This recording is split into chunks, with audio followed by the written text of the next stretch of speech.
I'm counting paper guap, it might be mine, yeah. Choice. If you want one, then you coming with a paper. I ain't texting shorty back, see you later. Yeah, you catch me on that gas, I'm a racer, yeah. Lil' shawty, always out of Molly, you ain't really got a talk, so like why you tryna stop me, yeah? Hey, nobody finna come and body me, I know what you want, but you ain't gonna come top me, what? Yeah, I gotta check, I'm finna cop Balenciagas, yeah, I'm living with no stress, I don't gotta carry choppers, couple Corvette, now I'm riding with your daughter, Gucci camo vest, quit applying, I'ma stop ya, yeah, I've been riding with a gang, I've been shut up with a thing, I've been rolling with the same shawty, hey, I ain't capping every lane, ain't nobody stop my game, shawty wanna make it rain with me. Yes, out of eyes tryna put me on a t-shirt. Shorty want me so bad, do your knees hurt? Yeah, I'm counting paper guap, it might be mine, yeah.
This is basically the second set of the first round of play-ins. So this is going to be an interesting one to see how this one develops tonight. And of course, I can't do it by myself. So we bring in some big hitters, and joining me in the casting booth is the man himself. It's Vino. Buddy, how are you tonight?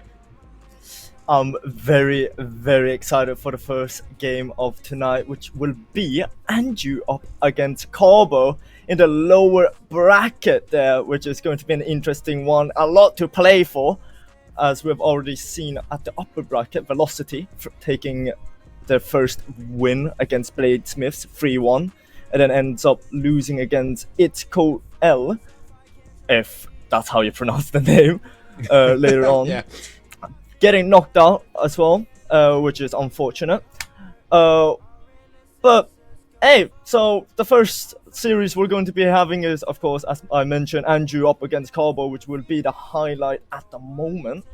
winner will go up against Deception, but here are the team stats between the two teams. Wanna go through with it, Imore Sky? Yeah, I mean, it's one of these things. We're going to quickly sort of skim over this because essentially this is playoffs. You know, they've done a whole season so far, and these stats, yes, they're a good indication of how these teams might perform. But really and truly, as we all know, playoffs, you know, these stats kind of go out the window a little bit, and it's what team turns up tonight is what counts. I mean, on paper, it is very, very tight and very close. But the one thing I will point out is coming into the play-ins, Anju had the slightly better run. They only dropped one game in their previous 5, whereas Carbo, on the other hand, didn't actually win any in their last 5. So, I mean, whether that form means anything or not, I don't know. It's, you know, it's a question of what the players, how they're feeling tonight, and how they're going to sort of you know, approach this game, and it's going to be, it's a tricky one to call because, you know, across the board, Vino, I mean, there's some good stats here, there's some good players, and it's a tough one to call. So I mean, any particular players for you that sort of stand out that you might sort of, you know, who you put your money on basically to pop off on this stream? Well, I have my money on Anju taking the series 3-2. I've had some experiences. I've known Keza, I know Caldi as well. 2 amazing players that I've seen perform back in the day. But according to stats, Trax is the one who will be having a keen eye for as well. A lot of games played under their name. Keza having the most goals out of the team. And of course, the assists going for Trax's way with only 1 above Keza. But those 96 saves on the side of Trax is going to be an interesting feast to look at.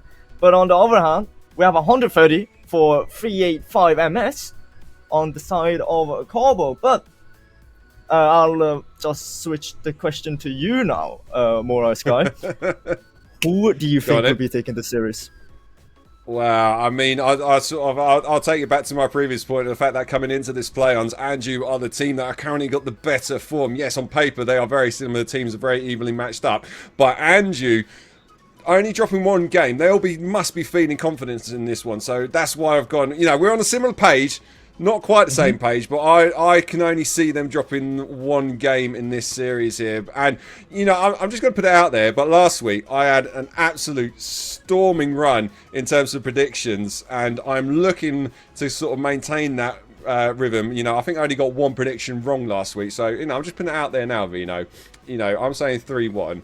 I'm feeling pretty confident about my prediction, but, you know, rather than us sort of waffling on and, you know, guessing what's going to happen, we'll get over to the actual field itself and we'll try and get this game underway, because I can see all the players are waiting, I believe, patiently in the lobby, and we'll give them the okay clearance to get this one underway as we go over, of course, to the wonderful Manfield night, and we'll see how, Vino, this best of 5 series is going to start. Yeah, already we're missing 1, but they're jumping in now, I believe. Oh, Caldi was the one who left, so we're going to have Anju up against Carbo, the first series of tonight, and kickoff goes in the way of the blue team of Anju, but quickly picked off by Jax. Great flick as well, but good save by Swifty as he pops over 1. Keza tries to pop it to the middle. Good shot by Swifty, nearly snuck it by. Jack got a save, but that's an open net now. But again, Traxy does make it back in time to make the save. And so far, it's looking good. It is looking good, and I've just only realised the actual team colours. If you're watching this on the stream, this might be a challenge for you to actually figure out who's on what team, as they're very similar team colours. Fortunately for us, we've got blue and orange in front of us, so we can distinguish the two. So hopefully our wonderful commentating Vino will have to sort of be on extra form tonight just to make sure that we keep you guys updated with what's going on. But so far, 0-0, and a couple of opportunities creeping in with Anju being picked back a little bit, it seems, from Carbo, going completely against my prediction. And it's scraping across the goal line there, but not quite. So yeah, even contest at the moment, it could go either way at the moment. Yeah, either way, as they're battling at the midfield here, looking to clear off the side of Andrew. That nearly got knocked by, but saved and sent away by Traxi. Kizzy now looking to make a block, does do so, but 385 is looking to make something happen. It's the ball still in the corner of Andrew's corner. Swifty does send it out to the middle. Demo comes out from Jax in the midfield as MS can't really get it by Traxi. A good pass off to the corner. Nearly went to the middle, but the ball still ever so slightly on the hands of Corbo. A good clear comes out, but Jax just sends it back in, and so far both teams really can't find much between the two. They can't really... Oh, that's an open net! And finally they do force one through. As I was going to mention, they can't really find the crack in the wall as of yet, but so far Andrew did find one. They found the crack in the defense for Carbo, that is for sure. There's just a little bit slagging there, trying to get back on defense, and simple enough opportunity. I say simple enough, I mean it's an open net. It's always a difficult one, as we all know who haven't played Rocket League, to get an open net. But probably the easiest opportunity we're going to see tonight in this series here, as they're looking to try and double their lead, trying to get a good solid advantage. First up, lovely demo near post and just about keeping the ball at bay, but they're under pressure still. Traxi trying to bring it into the path for Kizzy! Oh, and Traxi gets it in the back of the net to double the lead at the halfway point. Kizzy nearly hit that with the flip reset there as well. Not flip reset, he got it off the backboard, but still nearly snuck it by. But Traxi gave him a helping hand, forcing it through. 2-0 for Andrew. And so far, it's not looking good for Corbo. The plays are just falling off at the moment. There's been a lot of mistakes, as I mentioned. A miss on the backboard could have led to another opportunity for Andrew. But so far they leave without any remarks. Swifty to the middle. MS does send it up high, but that's into their own half. Kezi does beat him to the ball, dropping it down. Ryan can't find the touch. MS does bring it over to the side of Andrew, sent back towards their own half. Ryan to the corner, and so far nothing happening. Nothing happening. They're trying their best to try and get out of their half, and that's an awkward bounce shot there from Kezi. I mean, that is, whether he meant to do that or not, it completely caught Ryan off guard, probably expecting an absolute clanger, but got just enough of a bounce to send it away from his everlasting touch there, and nothing he could do about it. So 3 goals to the good now for Andrew. They are building up a solid lead as 385 trying to get an immediate response, trying to keep Carbo very much in the game. But it's interesting to see Carbo started off very strong, put Andrew on the back foot, but they are absolutely getting decimated at the moment, and it just seems like we're on a warpath for the moment for Andrew. Every shot so far, it seems, is ending up in the back, and there it's Traxi taking it past Jax into the back. 4-0, minute and 30 left on the clock. Is this a sign of how this series is going to pan out? Every mistake that Corbo has made so far has just transitioned into a goal for Andrew. They're the quick response as soon as they see the opposition just mess up. And that's something we love to see with teams as well. Like how fast they can transition to punish the teams for their mistakes. But so far, it is Corbo with the pressure, but Swifty does prevent it from going any further. Ryan tries to send it to the middle for another opportunity. Can't really extend upon the halfway line. A great clear comes out, tracks it to the middle. Swifty can't beat MS as MS does send it into the middle. Ryan can't get beat by Kezi, but that's an open net. Swifty will take it and force a 5th for Andrew. I mean, it's only game 1, but I'm trying my best not to sort of brag it. You know, I said Andrew will probably be coming off the back of their winning run into the playoffs, feeling very confident, and they are certainly, ever since that first goal went in, they are just building in confidence, and not much in terms of an answer from Carbo. Ryan perhaps getting a consolation goal. They still got to find 4 with 40 seconds left to play. Probably fortunate off the kickoff there as Kezi just a little bit flat-footed there. Nothing he could do. Lovely placement, but that's probably a little too little, too late is what I'm trying to say. But definitely, I think Carbo, if they can get another goal, then we might just see them get a little bit more confidence back into us. 3M trying to get on the end of that one, but lovely save again. And definitely, I think this one is. They're trying the best, Carbo, but they just can't get that second goal. Yeah, that was very close as well on the defensive side of Andrew, nearly just letting it by. But Swifty, he kept his cool, just knew that he had the ball under his control and decided, you know what, I'll take my time here, send it out later when I need to. Strong pinch on the side of Andrew as well, but Traxi does force one through. Great bump as well to open things up in the net. Beautiful play, lovely bump. I love a bump play, and that is a pinnacle bump play there. You got to see, that's just basically icing on the cake at the moment for Andrew in this first game. I mean, at the moment, Carbu just kind of got sweep this one under the rug now. They've definitely been beaten to a pulp in the first game, so it's going to give their confidence a bit of a knock. But this is a best of 5 series, so that there might just give it a little bit of focus as we go into the second game. Maybe if they can just hold Andrew at bay, because to me, Andrew were under the pressure at the start. Carbu looked a better team, but that one goal just switched the momentum completely.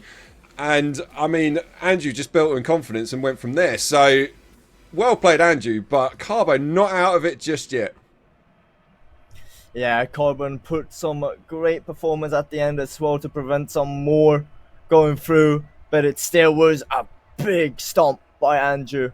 The moment they found their feet in this game, they just went through it, just rolled through.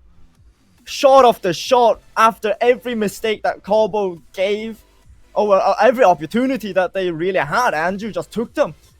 On the side of Carbo, they really had a lot of opportunities as well, but mainly Andrew as well, just getting the saves. 5 saves on the side of Andrew compared to the 3 saves on Carbo. A lot of opportunities spread out as well with the shots between Andrew and Carbo. Let's see what Game 2 has to offer for us in this first series of the night.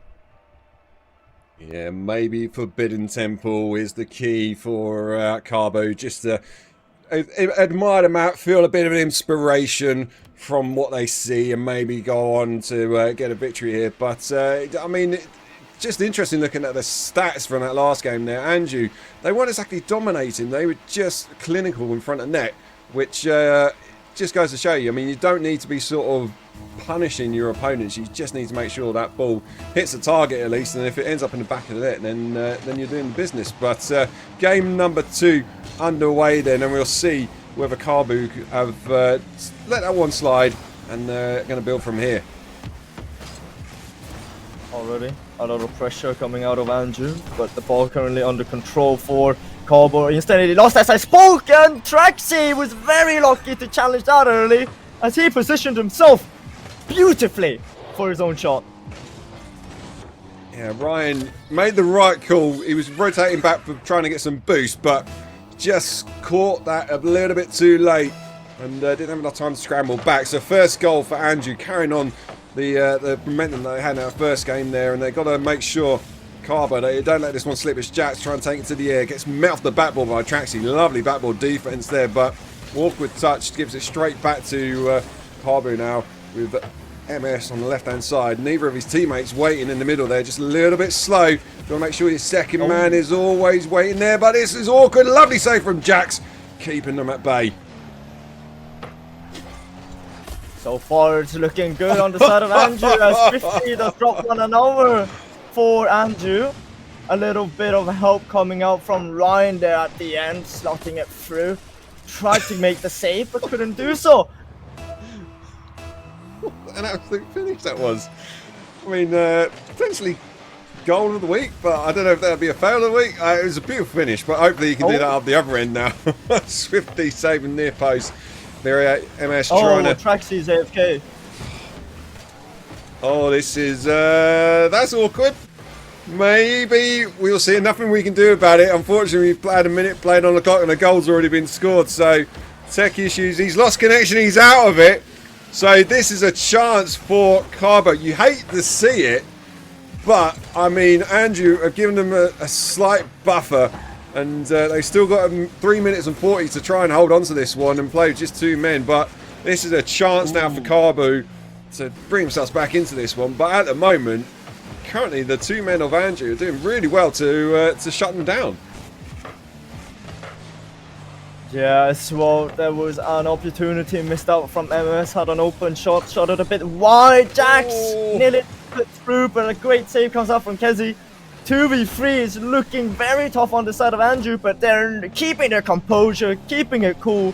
They know they have a 2-goal lead. All they have to do is play a bit of defensive plays here now and then. The ball slowly rolling towards the Andrew side again. Great little pinch by Swifty, but now a shot on target from MS. Really close down that 2-goal deficit. 1 goal to go before it's tied.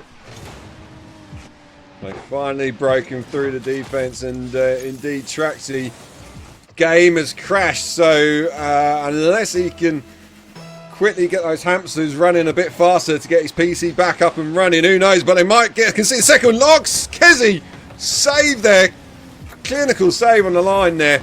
But they're still under pressure now. Just coming up to the halfway point, and the goal deficit is down to 1. But they might get 1 here. But MS getting a lovely touch on that one to divert it away from net. So it seems like Andrew has still got confidence to try and push forward when they get an opportunity, which is good to see. Kezi left hand side, lovely touch into the corner, but with Swifty just making sure he's got his back lines covered. Gets a shot on target. Ryan, lovely save. And at the moment, Vino, it seems like Andrew are trying their best to get another goal. Yeah, that demo on Kezi was crucial as well, as it opened up some breathing space for Andrews, as Jax nearly went and got the double touch as well. A double commit coming out from the defensive side of Andrew now. A bit of a risk. Ryan passing to the middle. MS looking for a small shot. Couldn't really sneak it by Swifty. Good touch by him. Does force it through. Pass to the middle by Swifty, but that's a shot instead. Nearly snuck it by. Jax gets the save. The ball rolling towards the Corbo side yet again, as the offensive side, or attacking side now, will be Hanju. I mean, fair play. They're working really well as a 2-man outfit here. They're keeping the ball in the Carbu half, and they are putting Carbu under pressure, but just got to be careful still. There's still a lot of time left on the clock, and they've got to make sure they don't make any silly mistake, which indeed they're not. Swifty shot forward, but easy enough for MS sent in the corner. Walker touch from Ryan. Kezi takes it to the air, but he's not able to get on top of that one, and got to race back now is Swifty getting chased down hard by Ryan, leaving Kezi all alone. Gets a lovely 50 into the left-hand side. 1v1 versus Jax at the back. Swifty in the middle. Can he get the flick? Not quite at the near post there. Clutch save coming in. 45 seconds. Still 1 goal left in this. I'm very impressed with how well they're playing. It's a 3v2. They've been playing 2-mans literally the whole game, and they still have the lead. 30 seconds left on the clock. Corbo has to make something magical if they want to tie it up at the moment. Kezi just barely making it back to make the save, but that's a shot on target. It was open, but Jax made it back in time to get the save. Oh no! Oh, you've got to feel for Andrew on that one. They were working so hard, but have been done out by a lovely passing field from Jax. A little bit late on the demo from Swifty, but beautiful passing field. Just about at the right time as well. 10 seconds left, and indeed, yeah, he can indeed join back up. Swifty getting back in here. Unfortunately, because there's still overtime to play, it looks like the ball is indeed grounded. So will we see the return of the absentee player, or will this... Swifty almost getting the kick-off goal, but not quite. That was so close to just finishing a 3v2 the whole game. Jax looking to make a play. Finally, we do see Traxy back in the game. MS tried to force it through. A little small touch into the middle. Jax does pop it up now. Ryan on the attack, puts it on the side of Andrew. Swifty tried to clear it, can't really do that. Yet Traxy Let's try to send one up. MS just cuts it short. Kezi alone in the corner, gets a small pinch. Will that be enough to clear? Yes! A follow-up touch by Kezi as well. We're forcing through to the middle. Traxi nearly got there in time, but it just gets blocked by Ryan. A shot by Kezi now. Again, it is Ryan who is the one to cut it short. The ball slowly rolls back onto the Anju side. Traxi with the air dribble, looking to make a play out of this, but Ryan is the man to block it.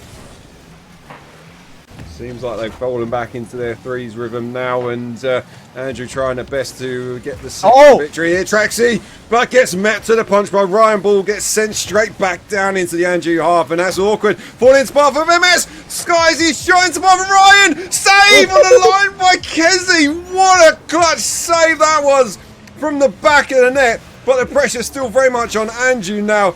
But they managed to clear the lines right hand side. Gets the ball sent down and they can breathe a slight sigh of relief. But Swifty giving the ball away awkwardly into the path of Traxi, trying to keep it out of their half. But my word, minute and 45 played in this first OT of this series.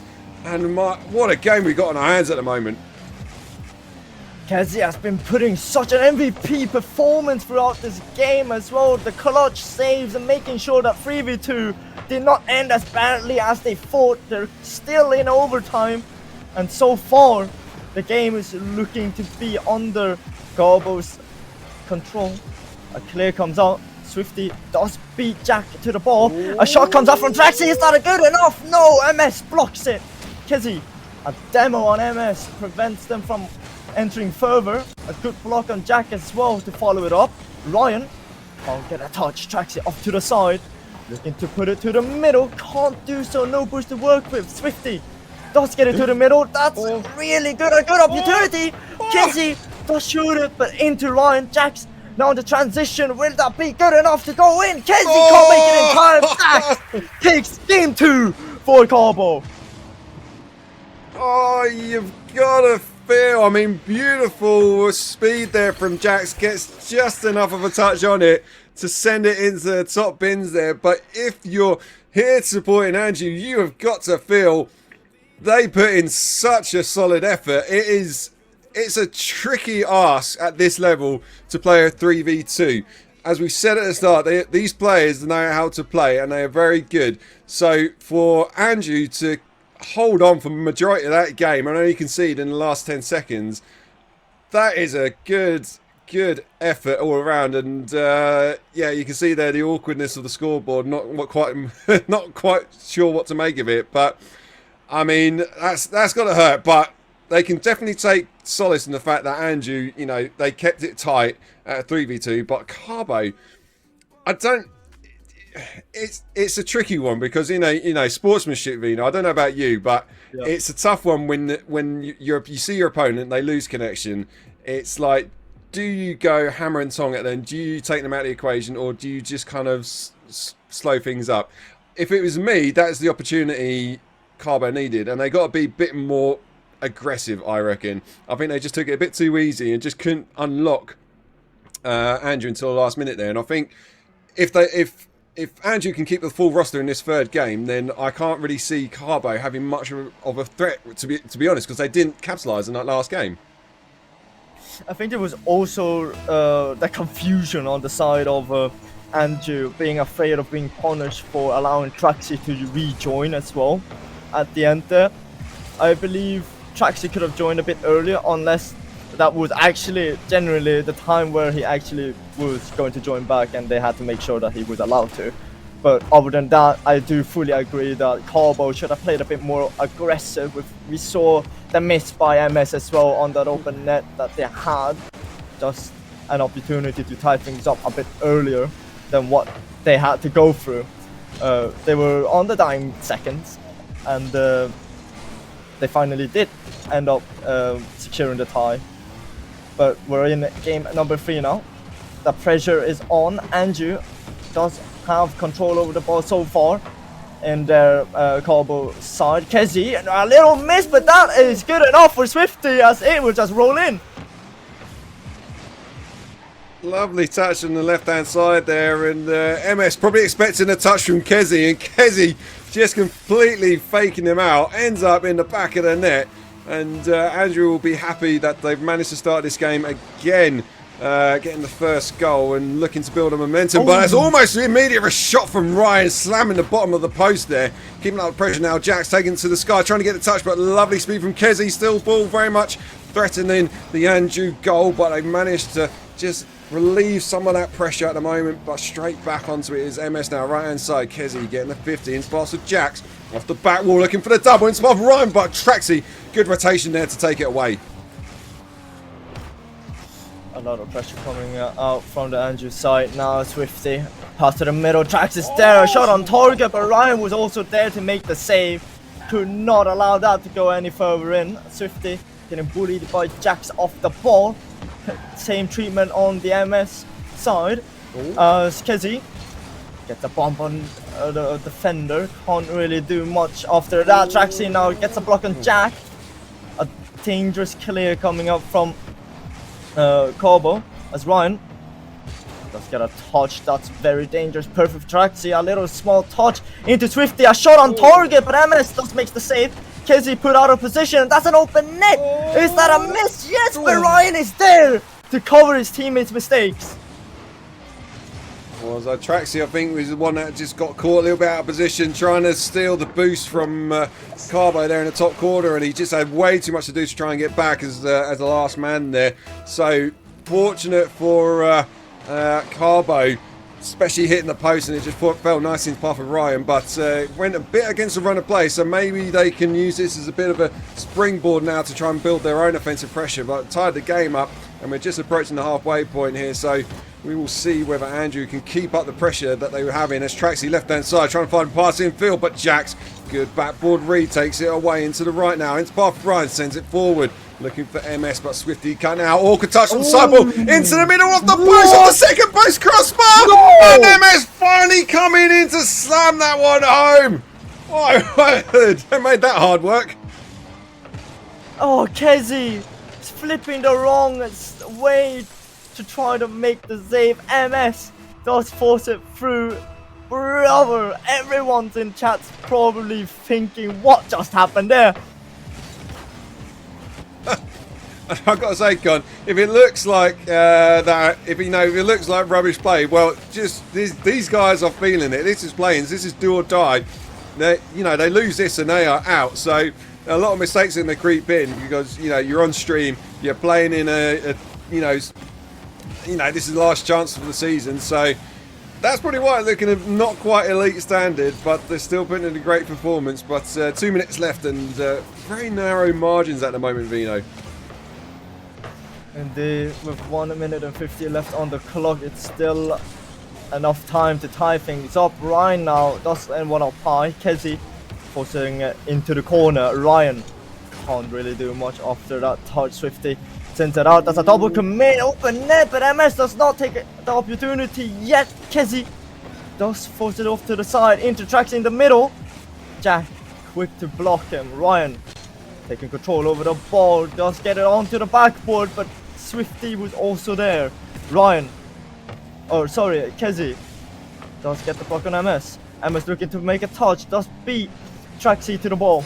Jax having a lot of possession and time, looking to pass it to the middle. Ryan is there, but Kezi was in the way. Save Traxy now, right hand side. Good challenge from him. Bit of a bit of a battle in the midfield is what I'm trying to spit out at the moment as both teams just trying to ride out this game. Lovely demo on the line by Jax, but Kezi sees the danger coming in at the far post there.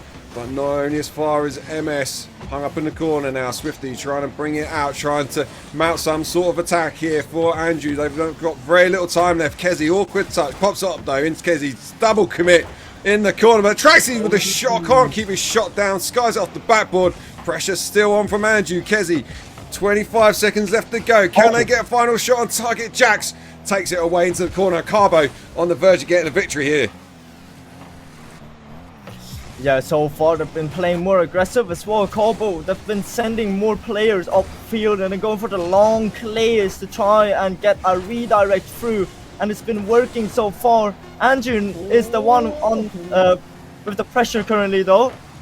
Clock hit 0 so far, the ball is still alive, but it does drop down. Carbo grabs the third game, and we're going to be seeing match point. We are indeed, and I'm disappointed because that is my prediction out the window.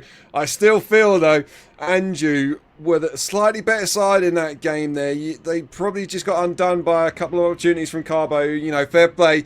They hit the back of net when it needed to, and they'll be loving the fact that, yes, indeed, they are match point away. But Andrew certainly seemed to me the slightly more aggressive team. They seemed like they had the confidence in front of net. But, I mean, maybe we might see... But this might have been the shift in momentum that Carbo wanted, as we see going into game number 4. Which way do you see this one going, Vino? Honestly, it's been going pretty well on the side of Carbo, but it's all on this. It's going to be literally... Carbo has to put everything on the line here. They have to play a bit more aggressive like they did this game. They have to fix their little flaws if they want to win. Andrew has a lot to speak about because, again, if you guys remember, the ball just bouncing around the whole goal, just being a bit awkward, not knowing what to do. Take a bit more time and reassess that, okay, we got time, we can just clear it out, basically. But now we head over to game number 4, match point for Carbo. Into Sky. Oh, he's awkward touch into the path of Jax, but does enough to make up for his slight mistake there. And ball still bouncing dangerously over the Andrew half and keeping up the pressure here. They are early doors in the game. Carbo coming straight out, the guns blazing, it seems, trying to make sure that they make this match point count. Into path of MS, shot on target in the back of the net. Indeed they do. 1-0. First time, I believe, in this series that they've taken the first goal of the game. As a lovely challenge there from Jack, sets up MS nicely, got the read on it, and in the back of the net it goes. So now it's a turn of Andrew to chase the game.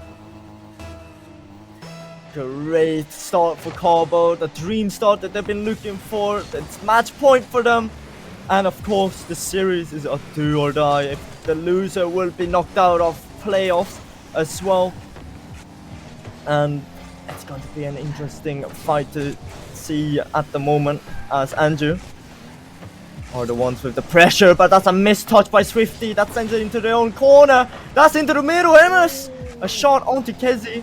Jack looking to make something, can't get it by Swifty. As the ball going to the middle, Kezi with the pressure, can't get it by MS. Swifty tries to get a clear. Kezi is there, does put it off to their own corner.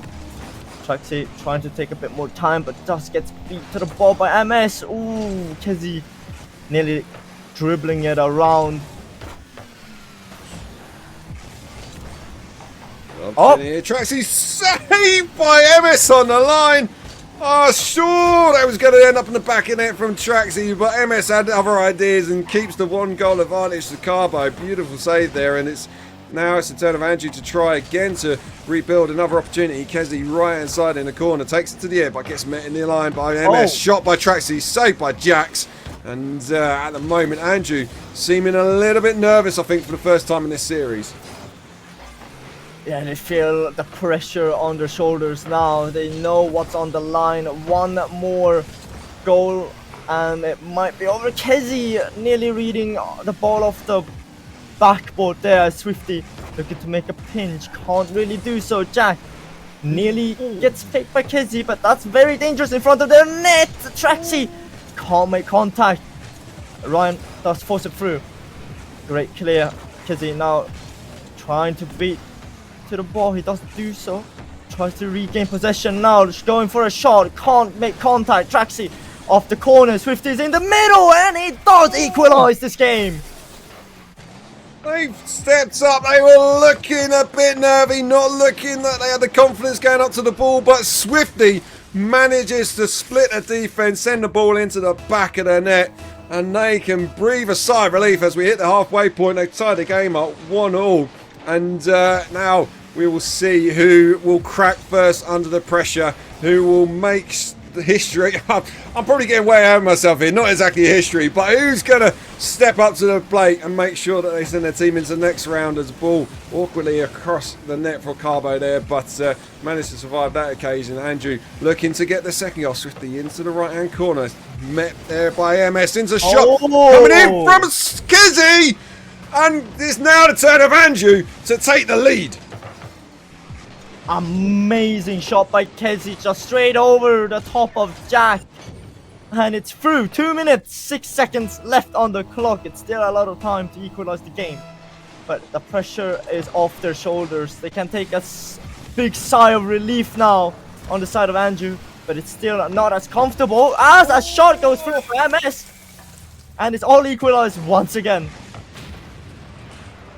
These will they, Andrew, they got themselves ahead, and then just like Turbo, Pulsar back in RLCS, he's starting to struggle, it seems, a little bit with maintaining their rhythm and not able to keep the lead. So we will see whether they can just settle down again, or are Carbo going to push this one forward again and take the lead as a ball with Parkley into the path of MS, but not quite able to get the end of that one. Carbo looking to push hard here now in the final minutes of this game. Ball gets pumped forward there into Barber. Swifty shot on target! Oh. They've regained the lead. 3-2, 1:30 left on the clock.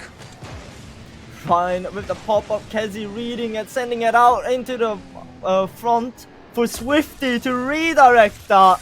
It's just a three-man team play there, including Ryan, unfortunately. But beautiful one. Kezi and Swifty can be proud of that after tonight. They can indeed, but they got to try and hold on to this one again. We saw them slightly crumble before, but so far they've done a little bit better here. Not managed to concede almost immediately into the path now. Jax gives it away back to Kezi. Right side, lovely bunt there from Jax. Allows MS to try and push this one away, but ball still very much firmly in Carbo's half. Finally get it out now. Into path MS. Shot just wide there off the backboard. Traxy pushing now. Left hand side. I'm starting to lose my voice here, Vino. This game is on a slight knife edge now with 1 minute left on the clock. The pressure is on at the moment. It's going to be Carbo with the pressure. Saved by Kezi now. Swifty can't make a touch. Ryan thought about getting a 50 on him, but there was no shot from Swifty. The ball rolling off to the side. Ryan tries to clear it into the Andrew half. Can't do so. Jack does give him a helping hand. Nearly gets a double touch. Traxy gets a demo. Ryan now with the ball looking to make a play. Swifty does force it away. Jack yet again. Double touch off into the corner. Ryan is there and nearly got a touch. Swifty tries to send it out to the middle. Kezi trying to leave the ball for Traxy, but can't really get in the middle of them. 10 seconds left to go. Swifty can't get the ball in the hands of Andrew. Ryan tries to drop it down. Kezi to Swifty. Another goal opportunity. Perhaps the ball still alive. Ryan keeps it alive. Forces it through, but it finally drops.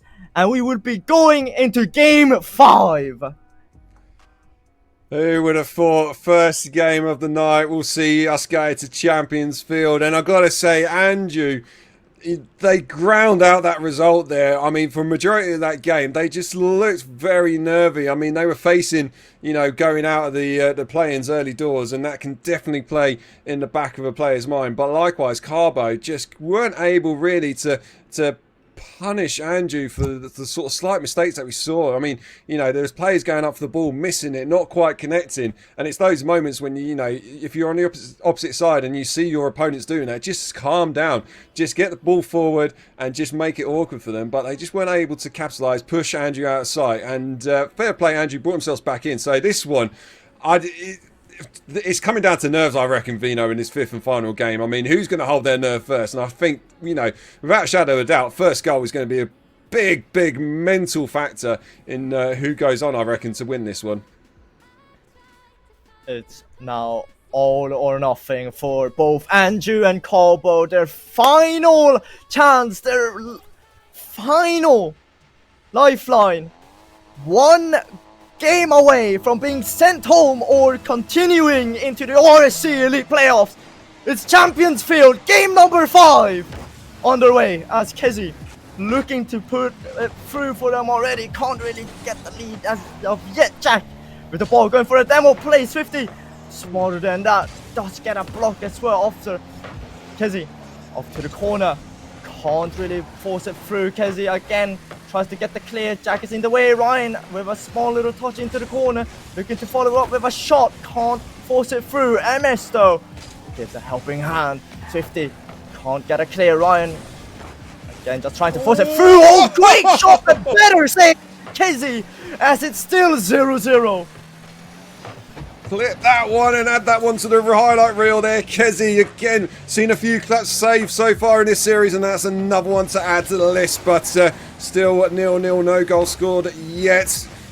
Bit more of a solid play going on here now between both teams, with Carbo probably looking slightly better at the start here, but certainly Andrew not out of it yet. Lovely passing play. It's part of Traxy. Off to the left-hand corner we go. Kezi passing field to Swifty. Top bins gets the first goal of the game just after the minute mark played. And what a beautiful passing field that was from Kezi. Just enough on it to set up perfectly for Swifty, who says thank you very much. Top bins for me.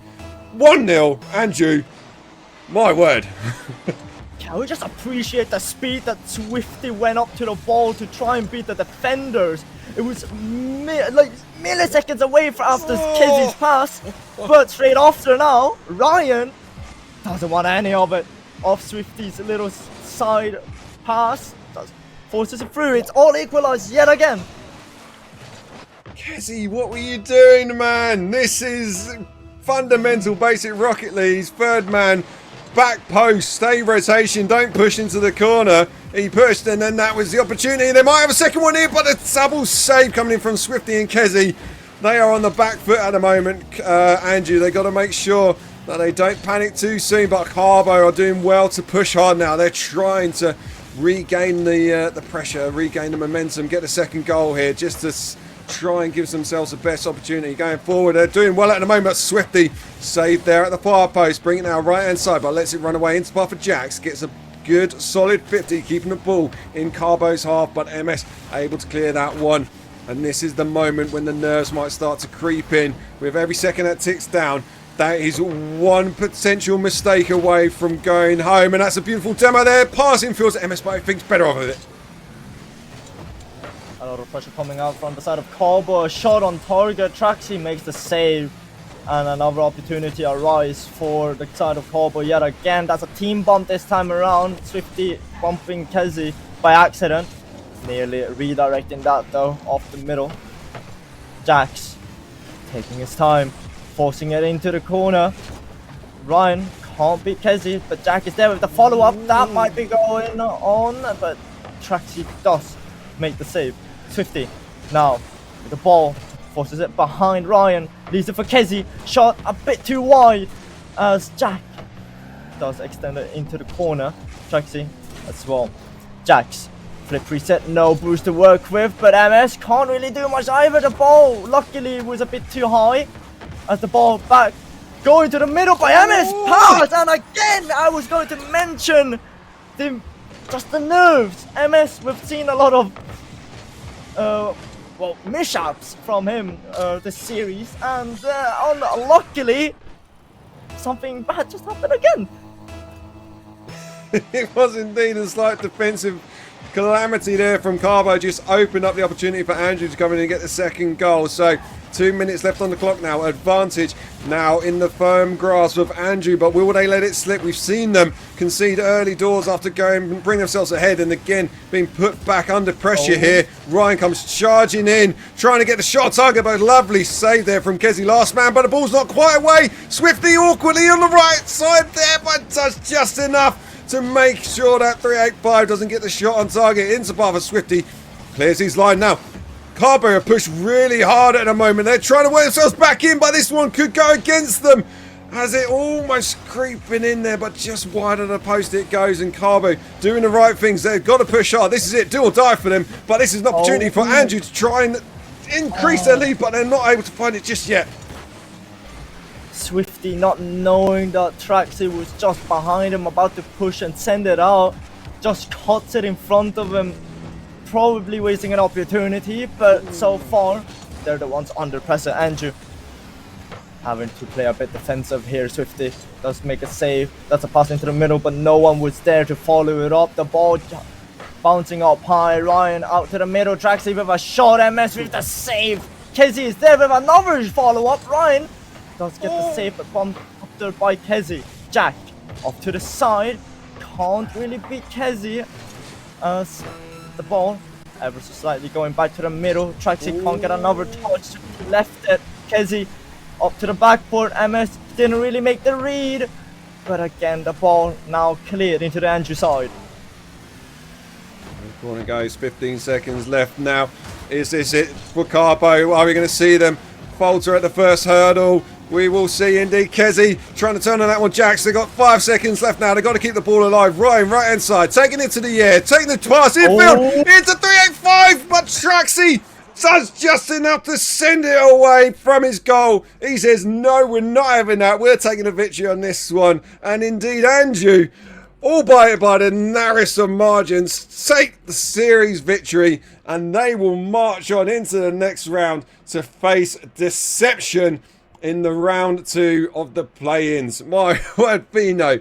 I mean, that, I've got to be honest, to me, that series had it all. I mean, there was moments when it seemed like it was going to go one way, and then teams are making mistakes. The nerves were creeping in. There were some beautiful shots, beautiful saves. I mean, I don't even know where to start on that one. Neither do I, honestly. I mean, both teams played really well, but then there were also games that they just played really, really badly. But it is Andrew that takes the win here out of, on the first series of this evening. Overall of 2,521 points with 13 shots.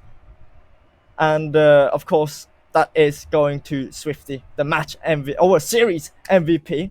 Overall 6 goals, 3 assists, 14 saves and 6 demos, which is not bad at all. But personally, there were also some saves that we've seen from Keza that were surprising, especially in that latest one where it kept it out.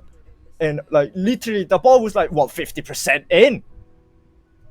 Yep. And he came out the back of the net out of nowhere and managed to keep his team in it. I mean, yeah, if I'm honest, I mean, yeah, Swifty, you could have put any of those players, I think, on that one as to who was going to get Series MVP, but definitely putting in some good numbers on that one. But yeah, I mean, yeah, I guess, you pointed out the save, and it wasn't just in that game. There was other saves throughout the series where they came in clutch, and it just blew my mind just thinking where they actually came from, how they managed to keep the ball out, and that's why the series was so close throughout. Yes, there was the blowout in the first game where Andrew absolutely dominated, and maybe, maybe got a bit too overconfident because they allowed...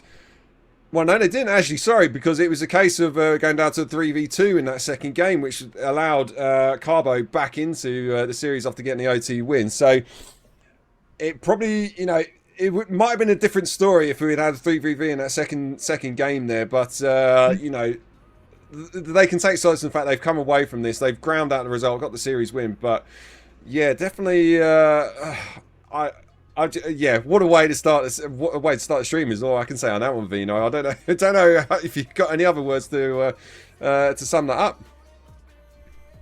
Well, it's honestly, I'm speechless after that series. You mentioned the 3v2 as well on the second game, and overall they played absolutely amazing, Andrew. When they were one man down and they still put up such a great fight to force a overtime. Yes, they were in the lead. They did lose the lead, but they still held up with the pressure. They battled it all the way till the end, until Traxy could come back on and join them for the overtime. They played for a minute and 30 seconds, and obviously, unfortunately, they lost out at the end of that game, but they still put up a great fight. And I'm quite excited to see how far Andrew will go throughout this whole bracket. Again, congratulations for them and good luck on the following series. But for now, it is that's the end of the first series from my side and Morai Sky. we're going to be heading over to a short little break in a few moments time. Sky, do you have any more words you want to say to the stream before we do so? No, I think we've only got about 9 minutes before we need to get this second series underway, and of course it's going to be Andrew versus Deception, so you're not going to wait long, Vino, to see how they progress in this one, because they've still got to get that one more series victory to push someone into the playoffs.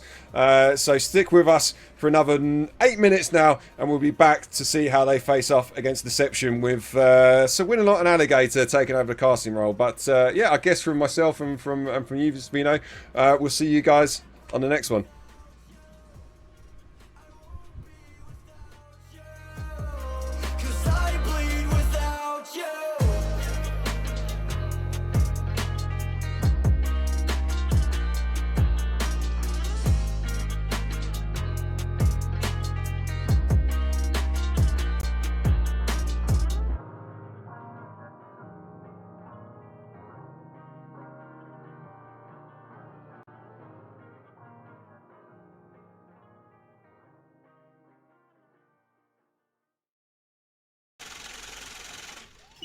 For the players out there, check out this dope shit, man.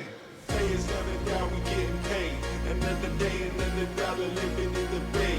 Hustling for my baby, trying to play in my escape. I ain't staying in the matrix where they trying to get my papers. For the players, another down, we getting paid. Another day, another dollar living in the bay. Hustling for my baby, trying to play in my escape. I ain't staying in the matrix where they trying to get my papers.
We are back. Hello, everyone. Me and Alligator in the booth again at last. It felt like I'd never get another shot at you, buddy, but we are here, and we do have an elite matchup today. Round 2 of the play-ins, Deception versus Anju. How excited are you for this one, Alligator?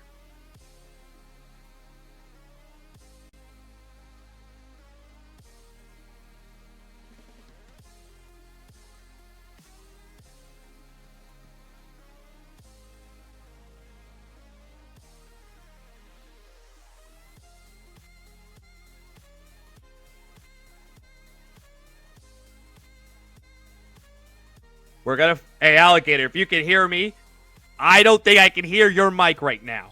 Is he muted? Is Alligator muted? He said he's good, but can you hear me? He can hear me. Can you guys hear me? Can people in chat hear me? I feel like they can. People in chat can hear me, but we can't hear Alligator. Okay, I'm going to take over for a second. Just for a second, Alligator. Let me do my thing here for a second. You pipe in as soon as you got, maybe do a couple of tests. Say test, every now and then. Try and get yourself not muted. Because we're going to go into some of the play-in brackets here. And honestly, guys, it isn't an RSC stream without a little hiccup, isn't it? So that's what we're going to do with that. Anyways, we do have the bracket starting to be completed. It's starting to get down to the nitty gritty. And Deception are looking to make a berth against its Codal. The winner of this match will move on today. So you cannot drop games in these play-ins. You cannot do that. And we have some Deception fans in the chat, and that's exactly what we wanted to hear. And we're going to figure out Alligator. We're going to figure him out because I could hear him before we went out there. I'm not casting. We're not doing this without Alligator, all right? He's a good friend of the stream. He's a good guy. But back in the action here, we do have some team stats coming through. A lot of wins for both teams. That is something I like to talk about too much. I like to talk about their shooting percentages a lot too. Look at the conversion rates. They're almost identical. Pretty high conversion rates. A lot of saves from both teams. So they save at one end and they get goals at another. They're 6th and 4th respectively. I think at the end of the day, this is going to be a very tight match. Alligator and I have agreed that it will be, and at the end of the day, we're going to find out who's the better team. But to me, I'm going to give Deception the edge today, and there's one reason why. Look at those games played for Eagle Crane. 71 games played. He's got so much experience. The pressure might not hit him like they hit some other people, but there are some very big names on this other team. Keza is someone to be looking out for. If he's getting the start today, that's someone you definitely want to look out for. He's going to make a lot of saves, but he's up there. He scores goals. He scores goals for these guys, and that's a big, big, big moment for them. Smooth is another one that has a lot of saves, but keep a lookout for Eagle Crane and Keza on Anju, the other side there. That's exactly who I'm going to keep my eyes on today.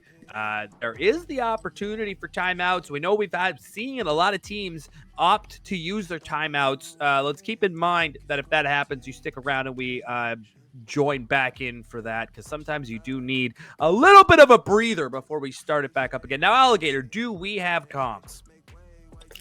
I certainly hope so. I don't know. I can hear you. You can hear me? Okay. I think we're live. I literally have no idea what's going on.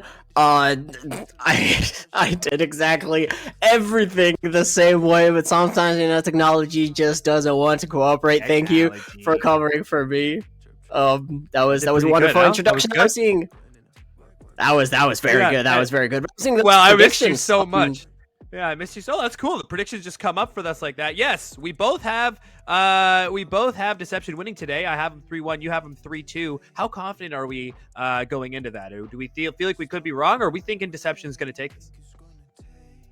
I think Deception's got this. They beat them in the regular season. I believe it was in week 2, so that's maybe a bit far away.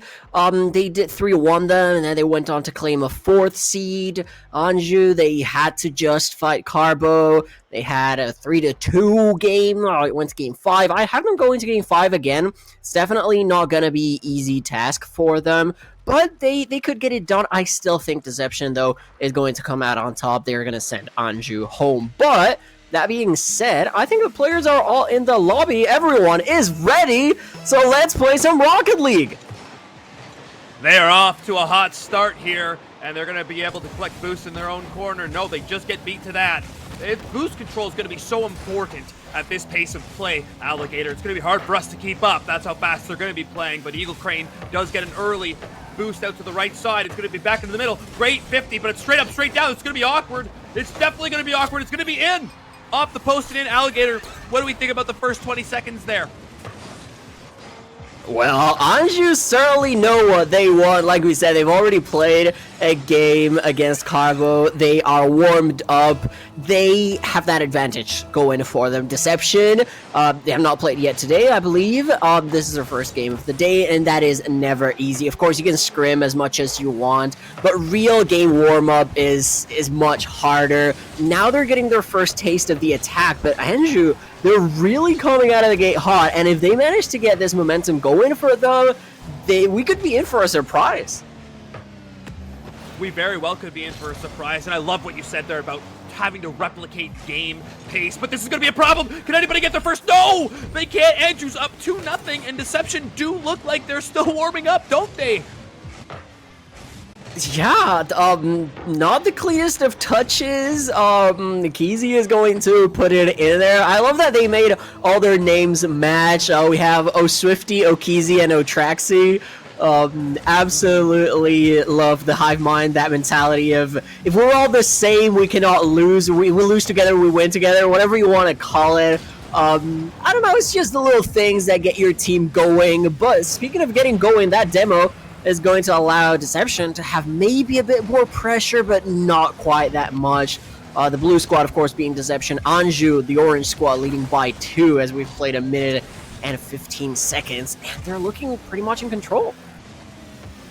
They are looking in control, and for you guys watching the stream, Andrew's in white, purple's Deception. That's just for our private match, so we can give you guys the most up-to-date casting possible.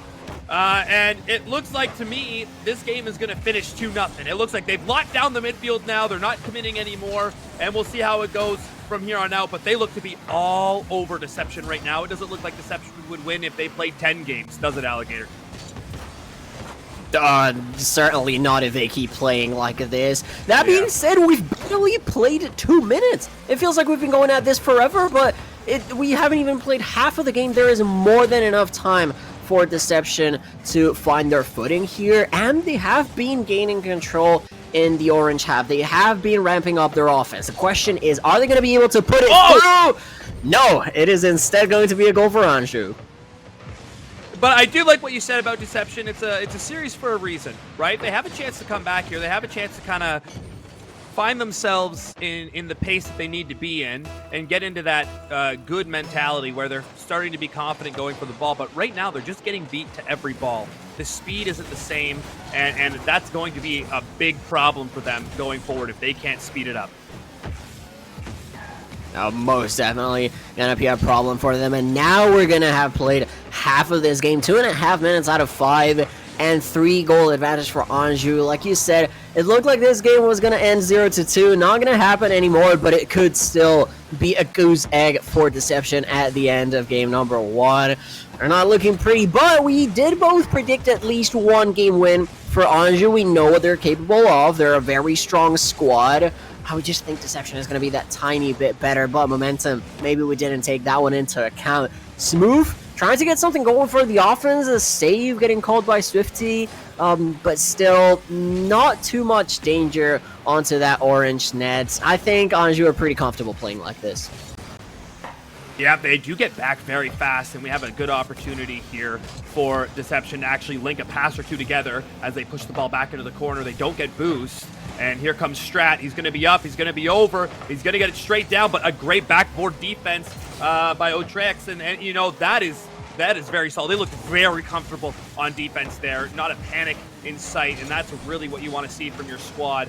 I haven't seen really any mistakes from the other side here. It makes you wonder how long will that last for, but if they play this perfectly, they're going to be a tough team to beat. Yeah, they're gonna be a tough, and soon I think it will become impossible to be, at least like we said here in game number 1. But this is a best of 5. We don't get best of 7s until the very end of our bracket, both for play-ins and for playoffs. If you lose 2 in a row, which is very likely the way things are going, then you're gonna have to reverse sweep, and it is so hard to do that. Time runs out, and then you have all that pressure knowing that if you drop just 1 game, you will be out of contention for anything here in RSC12 Elite tier.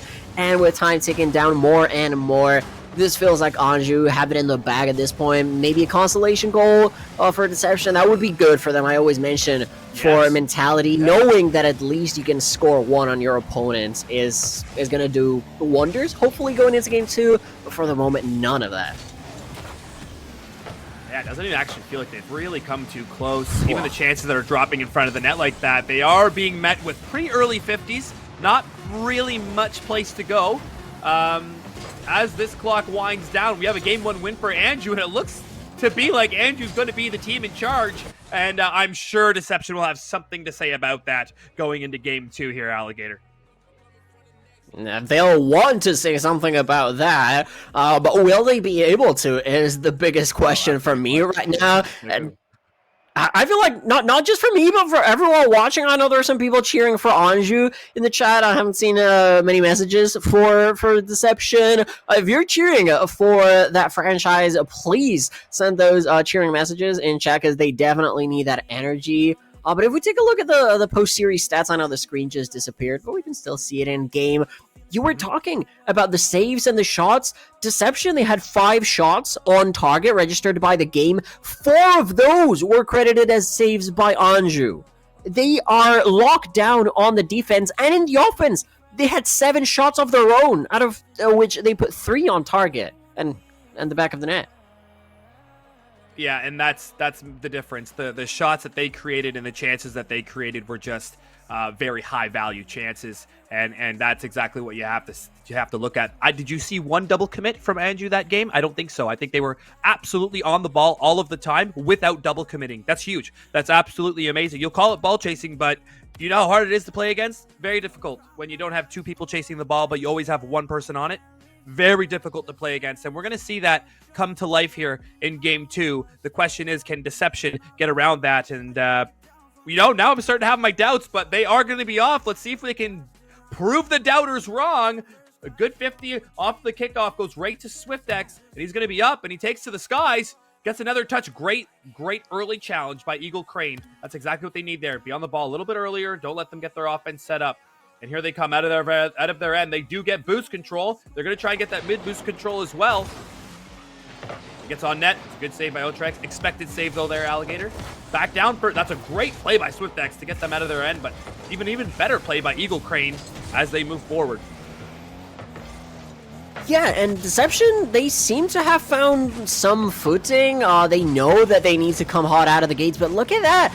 The goal line demo from Swifty, they don't really need to go for that one, but the fact that they did is a statement of what Anju wants to be going for here in game number 2, of what Deception is to expect, if you will. But they have been able to deal with the pressure pretty well. They're going for some bumps in the goal line of their own. They've had, I think, the bigger possession in this orange side of the field. We really haven't seen much attacking onto that blue side, but when the chances come, if they do come at all, they're going to be good ones.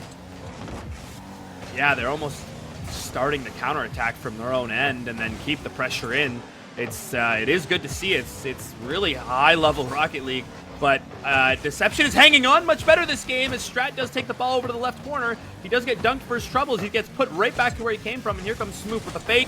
then gets through the 50. Great way to get through the 50 there. He's actually going to reach this ball first, surely. He goes for the demo instead. They're going to turn this into the middle. Eagle Crane could score here. Oh, he just gets it off the top right of the post, and they do 50. That's the first double commit from Andrew, as we've seen. Is that a chink in the armor, Alligator? It certainly looks like things are starting to either crumble for Anju or getting better for Deception. I can't really tell you which one it is. Maybe a bit of both, I'd say. Maybe the fatigue setting in for Anju after a 5-game burner against Carbo, all from the DSQ franchise, which I am very familiar with because I work for DSQ. But that's not the point here. The point is that it is an open net, but Smooth is not going to capitalize on it. And the rebound from Otraxi is not the best. So Anju definitely making some mistakes here and there that could end up piling up and costing them. It very well could, and you have to admit, off the crossbar, so close. You have to admit, those open nets got to be turned in way faster than that. That if Deception's going to score at all, they're almost going on 10 minutes, 9 minutes here now without a goal. They got to be able to score those. If you can't put those ones in Alligator, it's going to be a long road for you in this high of a division. Yeah, and because we just saw almost the goal. I don't know exactly who it was from. Well, it had to have been from Kizi because it's the only Anju player that has a credited shot right now.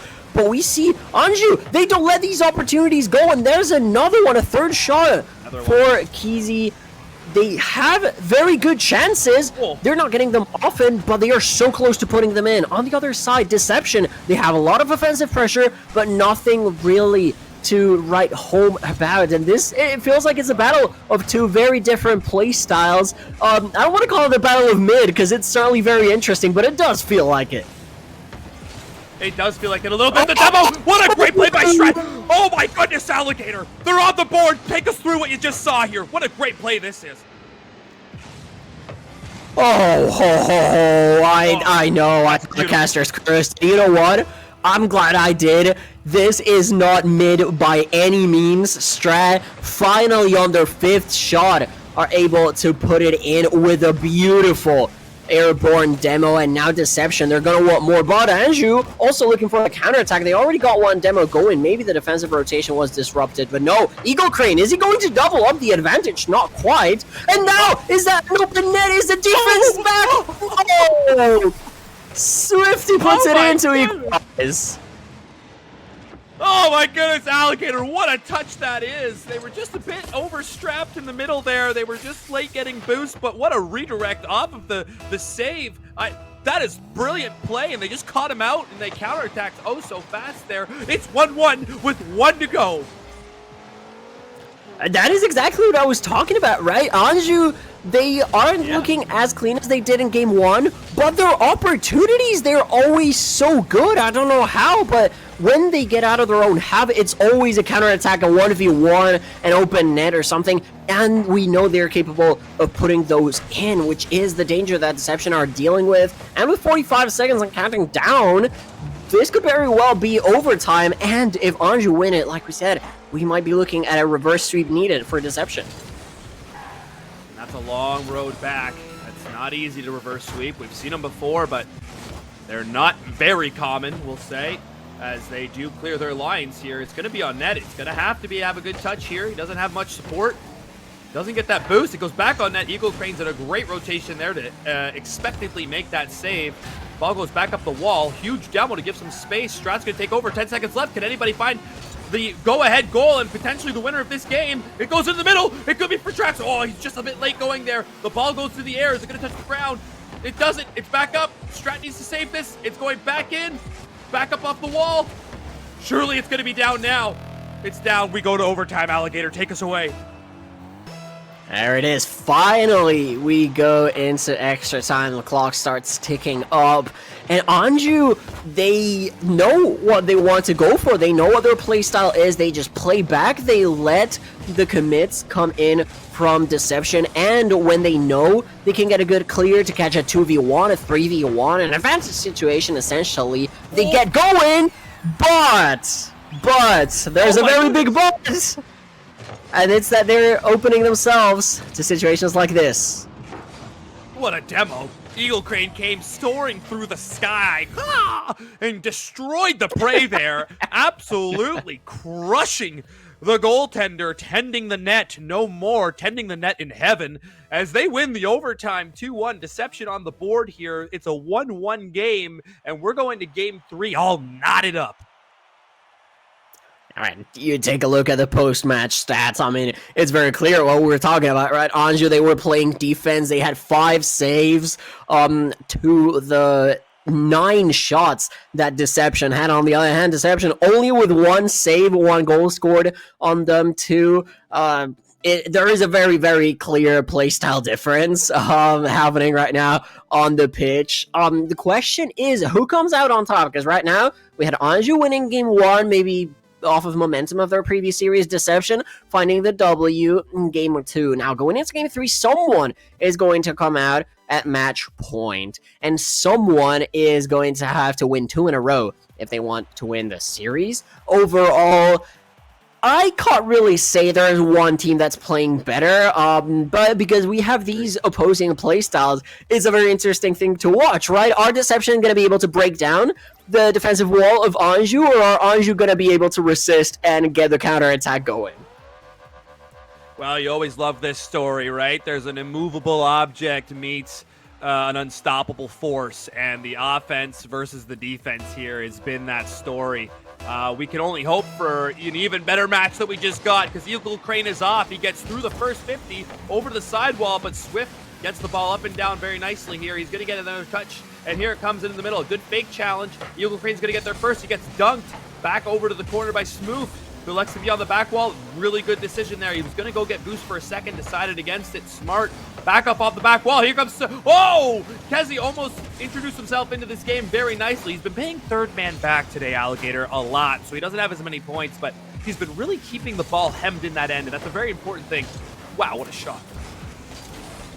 Yeah, but most importantly, Eagle Crane got a crucial touch in that previous play. Although it didn't get credited as a save, it put the ball just out of reach for the Anjou attacker, and that was exactly what they needed to relieve the pressure. But they haven't been able to do that quite a lot because the orange side is still attacking so hard into this side. Now, credited with the save, 1 for each member already of the Deception side, but maybe with a demo from Smooth they can get out. It seems like they will do it. They do a good job of getting out there. You're right, there was a couple of issues going out that time.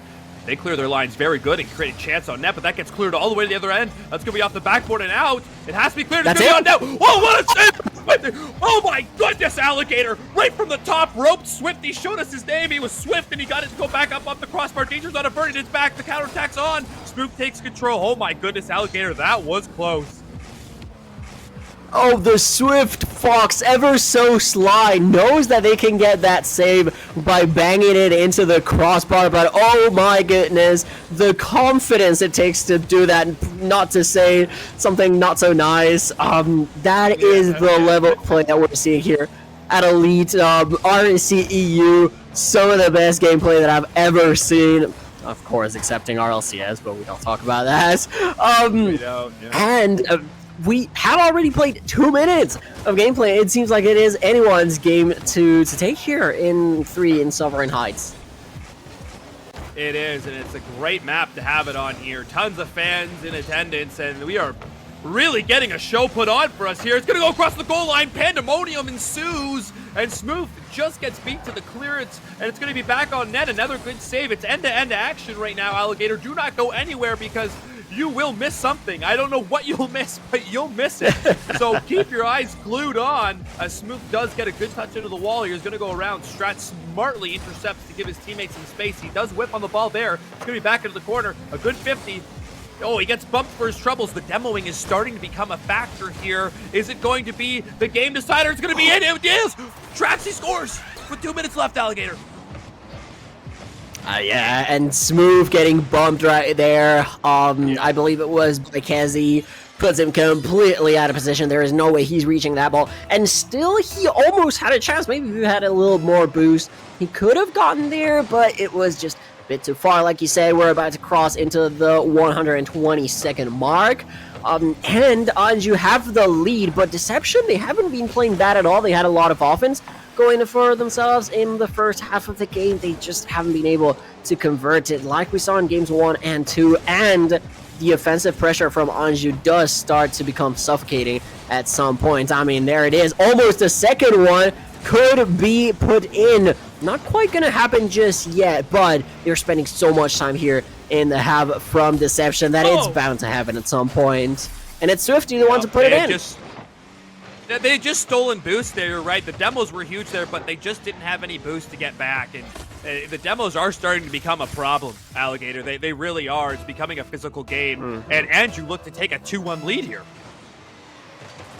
Yeah, they're pumped. This is exactly what they needed after losing game 2. Especially the way they lost it. It was in overtime. It was so close, but now you can see the confidence flowing. I mean, they're going for team pinches with less than 90 seconds to go. It's still very doable for Deception, but they know that they can win this. They know that they can beat these opponents whom they have lost to before in RSC in the regular season. This is exactly what you want to see if you're an Anjou fan. The confidence flowing, everything going well for the players, and really not much more you can do going into the last 60. Yeah, there's not much more you can do. They're trying to meet them at the summit of the ball here, the apex, but they are getting beat this game, much like that first game. Not as a good a match by Deception, but the demos can help out. If they could just put one home, they don't have enough time. Kezi stays alive and stays in the play, and it is looking more and more bleak. If something's going to happen for Deception, it has to happen now. We always say that. They are running out of time. Yeah, time is running low. We see that 30-second announcer, and now the miss from Smooth is not going to be what they needed. 3-0 for Anjou. This should be game and series point. Just an easy tap in from Swifty. Strat has a little bit of boost, might come in there, but you know, the best thing to do in that situation is not to panic. And these experienced players, they know exactly what they're doing. I'm seeing also in the lobby Strat with maybe some ping problems. Hopefully they're not affecting him so much, but It's a great play. But look at that. That's a great connection. I wish they had attempted some of that stuff a little earlier, almost, you know? Yeah. I guess they haven't been being allowed to do that. Yeah, you've got to think, like, we know they can do it. Why is it not happening? Oh, my goodness. Kipsy, okay. Whoa. Take a bow. Just wow, the take. Whoa. Alligator, what have we just witnessed? Goodness. I guess Kez just wanted to call a game. And gets on, they'll Wanderers back. There it is. And it is Game being 3. ran away with here.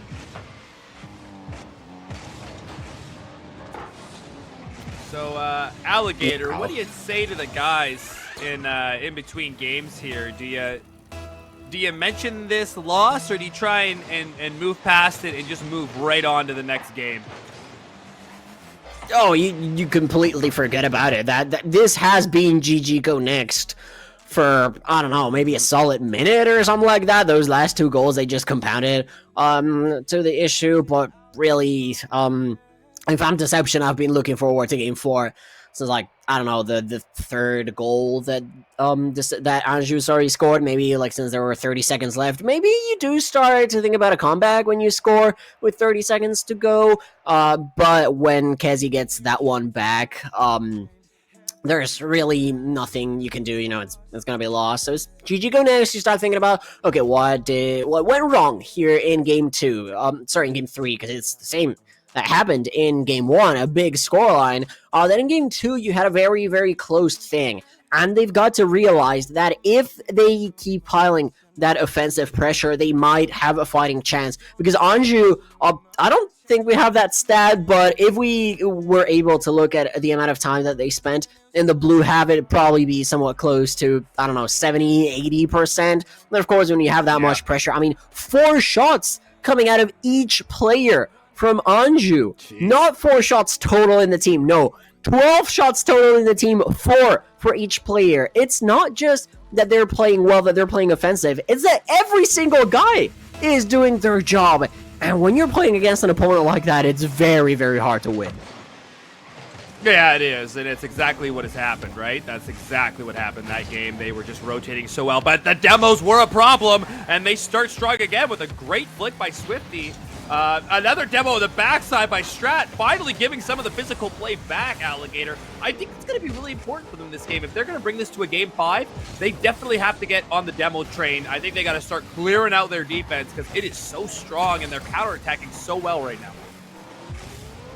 Yeah, it's either the demos or this offensive pressure. They cannot leave this orange half. They cannot let the ball leave that Anjou half, because when it does, it becomes so dangerous. But they're doing exactly that. Strat getting the infield pass, but that opens them up for the counterattack. Swifty, oh, what a save! What is going on?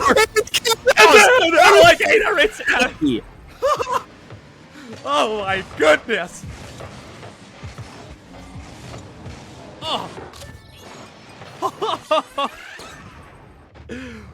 Wow. Alligator, we were both just screaming there. Wow. Oh, that was crazy.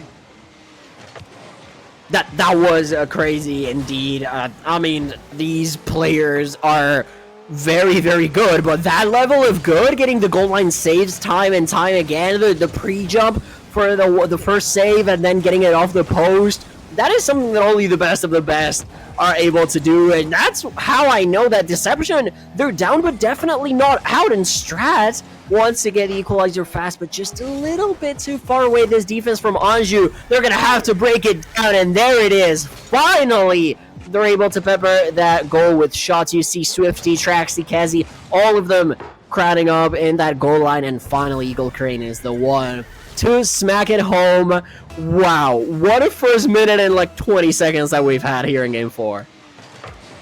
Yeah, that is a great page to start out on, and we are in for a good game. You can feel it, can't you, Alligator? What a save off that close post after the demo from Eagle, and here they're coming flying away. He gets up and over just in time for Smooth to beat him to the next one. That's actually a pretty good dunk, but he gets to Smooth. It's going to be off the back wall, and now out. Are they going to counterattack? They were 3 men deep there. That was almost an issue, immediate issue, and it's going to be down. Kez could score this. He gets it up off the back wall. It's got to be saved. It is by Strat. As fast as they attacked it, the defense got back even faster. He does miss the boost in the middle there, Eagle Crane. I bet he wishes he got that.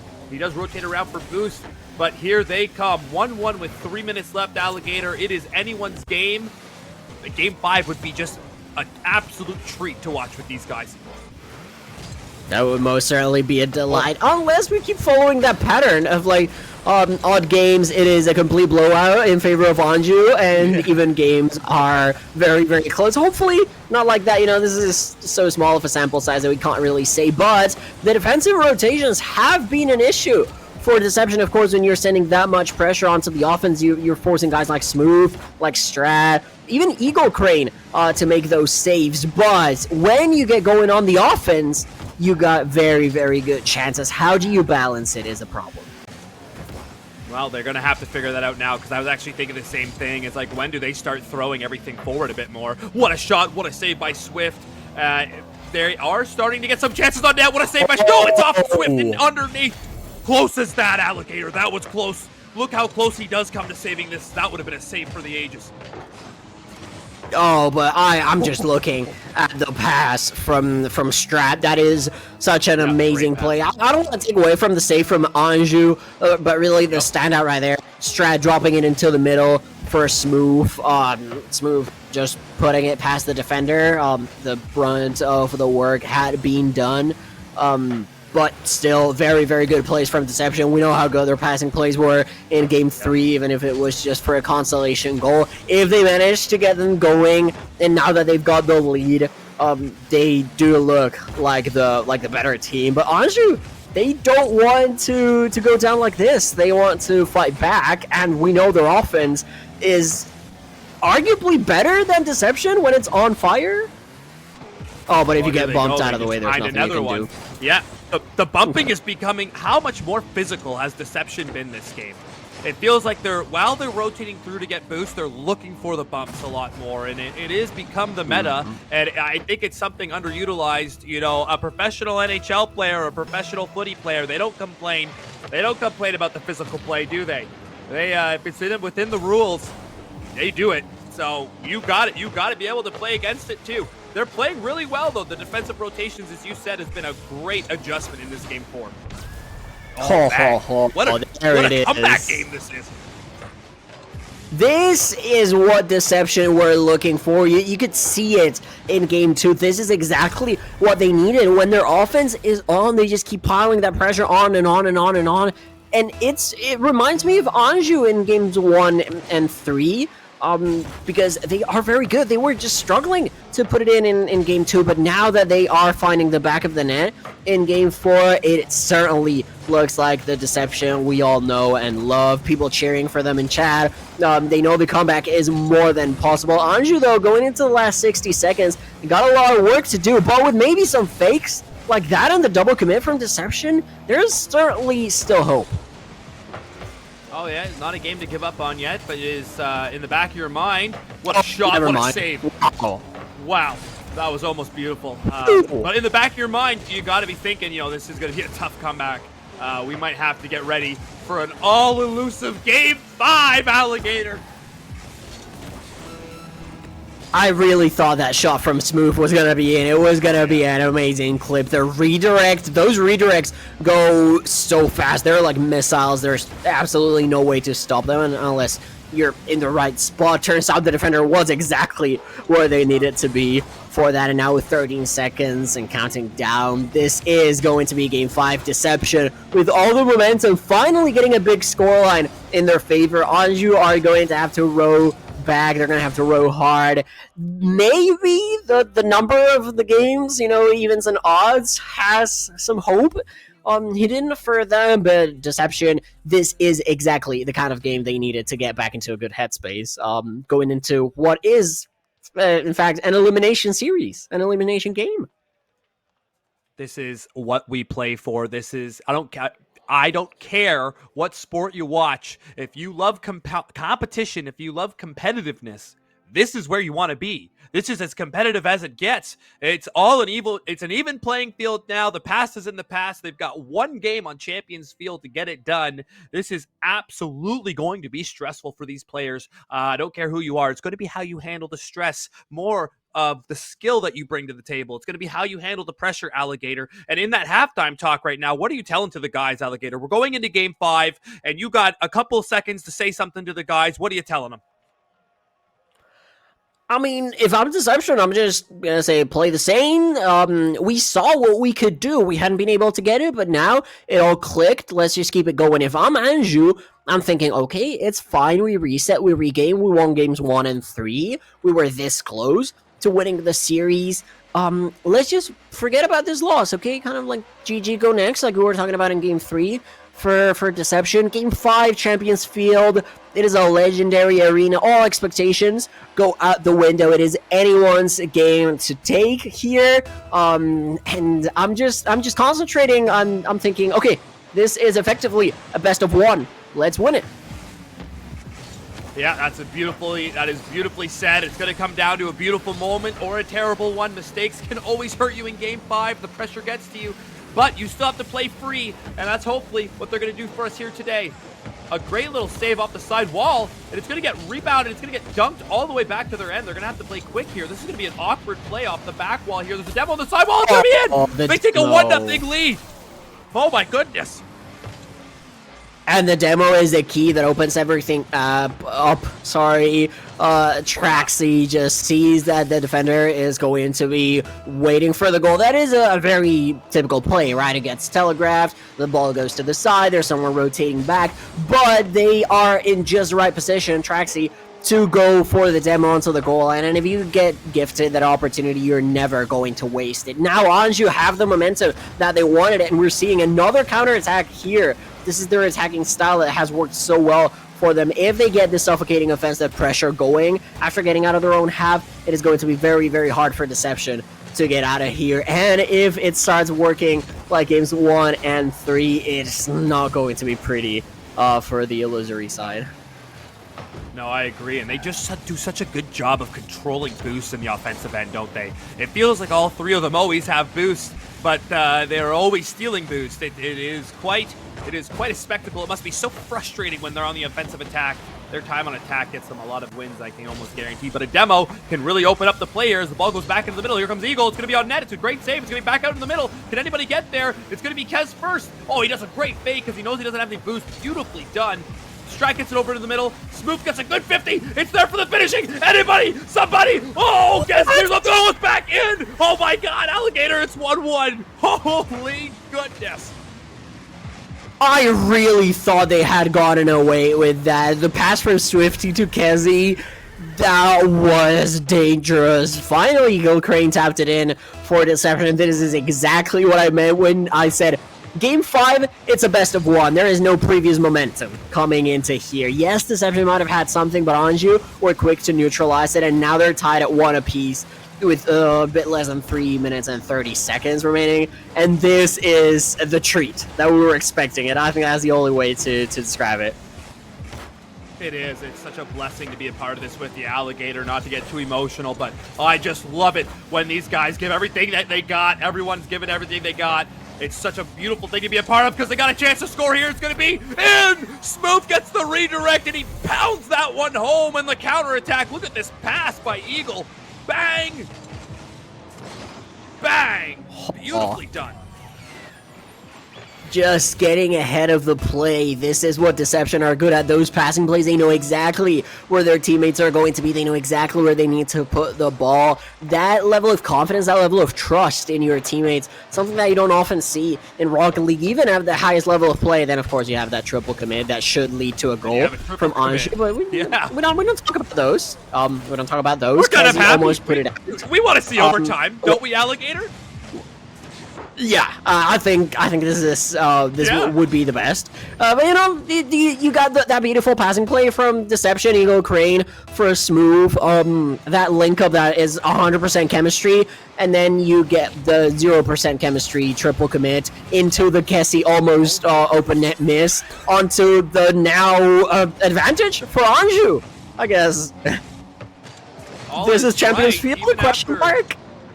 I have no idea. Obviously, the pressure is starting to mount up here. The mistakes are starting to happen. It started with that triple commit.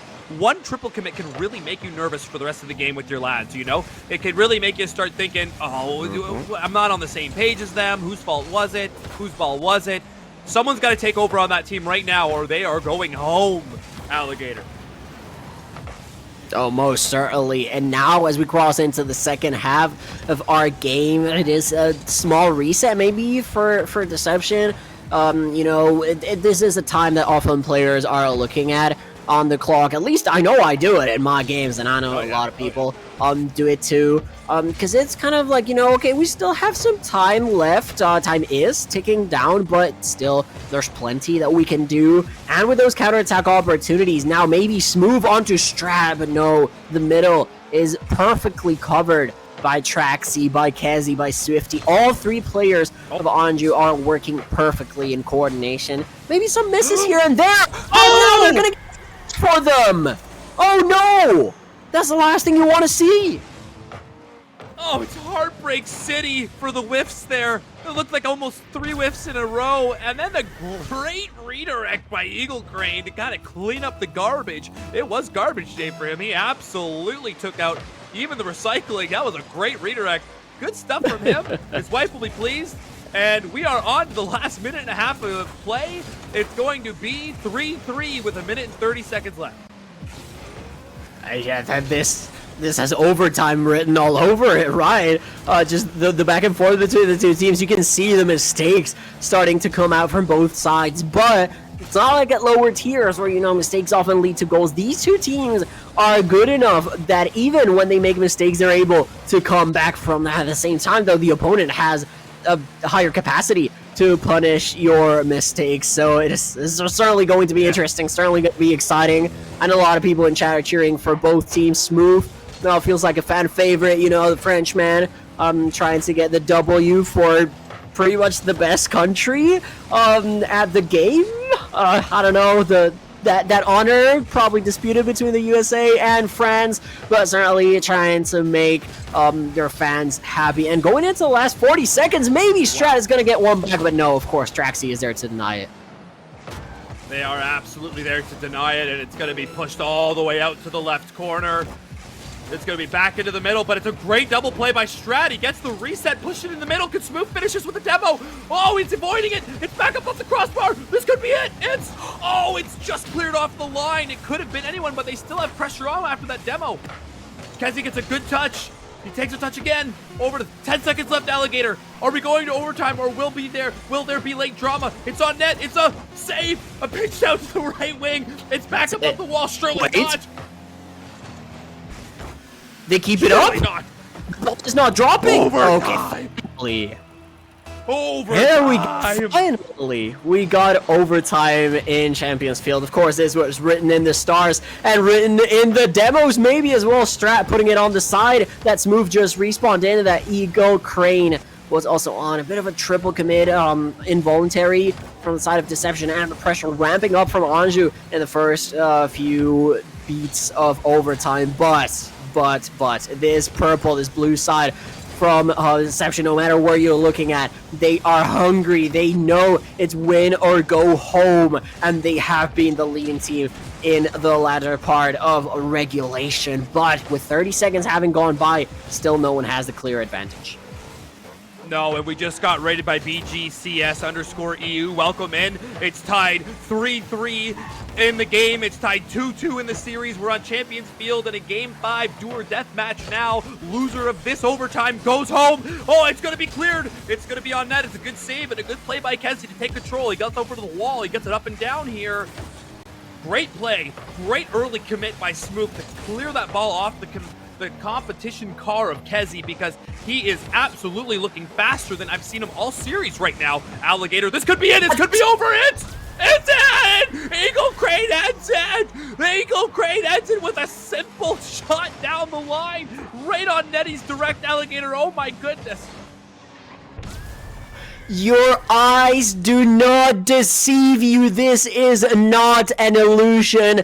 More so, it is not an illusion L, because this illusory franchise team, this Deception squad, is going to move into the playoff stage for RSC EU 12 Elite. I believe.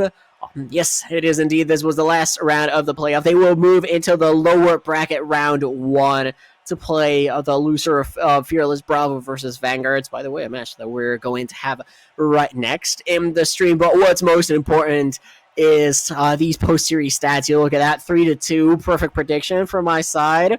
More goals for the side of Anju. You hate to see it, 2 more goals, but not enough to get the W. 1 more shot for Deception. 4 less saves for them and 7 less demos, but still they come away a bit less ball possession, a lot more boost consumption, and pretty much even field domination. Eagle Crane gonna claim the MVP in the series. Personally, do you agree with this, sir? Because I don't think I do. Well, let me give you why I do agree, okay? The reasons I do agree is he was playing a different role today, okay? I don't know how the series MVP was calculated for this, but it felt like to me his control and his timing coming up the field when he was intercepting, I feel like he did a very good holding position that takes a very special type of player. You have to really know the game. However, for an all-star, for an MVP, I know what you're saying, and there's some people who played a bit differently and were a bit more, we'll say, exciting on the offensive end. Fair enough. Honestly, the MVP could have gone to anyone in this squad. Smooth, Strat, Eagle Crane, they all deserved it very much. It is a team game for a reason. Me personally, I think Smooth had a bit of a more critical role for for this squad. Personally, maybe they didn't have the flashiest plays, but had a couple of good goals, especially a couple of good saves. But what cannot be understated is that they had so many good plays on the defense that didn't get credited as a save, as clear. Maybe they didn't give him points, just the regular 2 points that you get for a touch, but they put the defensive side for deception in such a good spot to not get scored on by Anju. Personally, for me, I would like to give a shout out to Smooth. I know he's in chat, so just know that you were appreciated. But honestly, all the players were absolutely fantastic, and it really sucks for Anju because they played their hearts out, and if they had won, it wouldn't have been undeserved. That's the hardest one to swallow, is the one that maybe you feel like you could have taken and you didn't. There were some chances that they gave up in that Game 4 and Game 5 where they had the lead and a couple of whiffs, and it just kind of slowly slipped through their fingers. But, that's when Eagle Crane, I thought, deserved an MVP, is when as soon as he saw the opportunities, he'd leave his own end and go clean up anything that was there, and he was very timely. But you really could have given it to anyone this game. What a match that was, Alligator. What a great match that was. It was most certainly a banger. And speaking of bangers, we have another one coming right up on this same stream. It will be, like we said, Fearless Bravo against Vanguards. It will be the first round of the playoffs, per se. The winner of that game will play Tigris on Sunday in the main stream. The loser of that game will play Deception off stream also on Sunday. But that is not going to be our story to tell. We are going to go to a quick break, but don't go anywhere because some more great casters will come right along. Some more great players will bring you more Rocket League. But for ourselves, that is going to be goodbye. Thank you so much, everyone, and we'll see you around. See you guys.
This love is ill.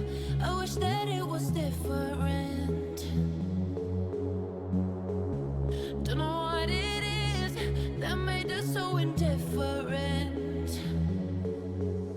We're drifting in the dark. Can we do better? Wish I could rewind back to the start. Can we do better than this? Better.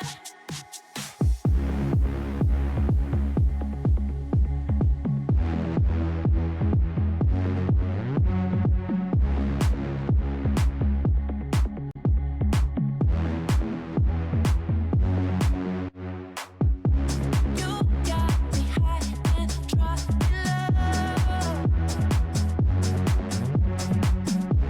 You got that something I can set to let go. This love is ill. I wish that it was different. Don't know what it is that made us so indifferent. We're drifting in the dark. Can we do better? Wish I could rewind back to the start. Can we do better than this? Better. We're drifting in the dark. Can we do better? Wish I could rewind back to the start. Can we do better than this? Better.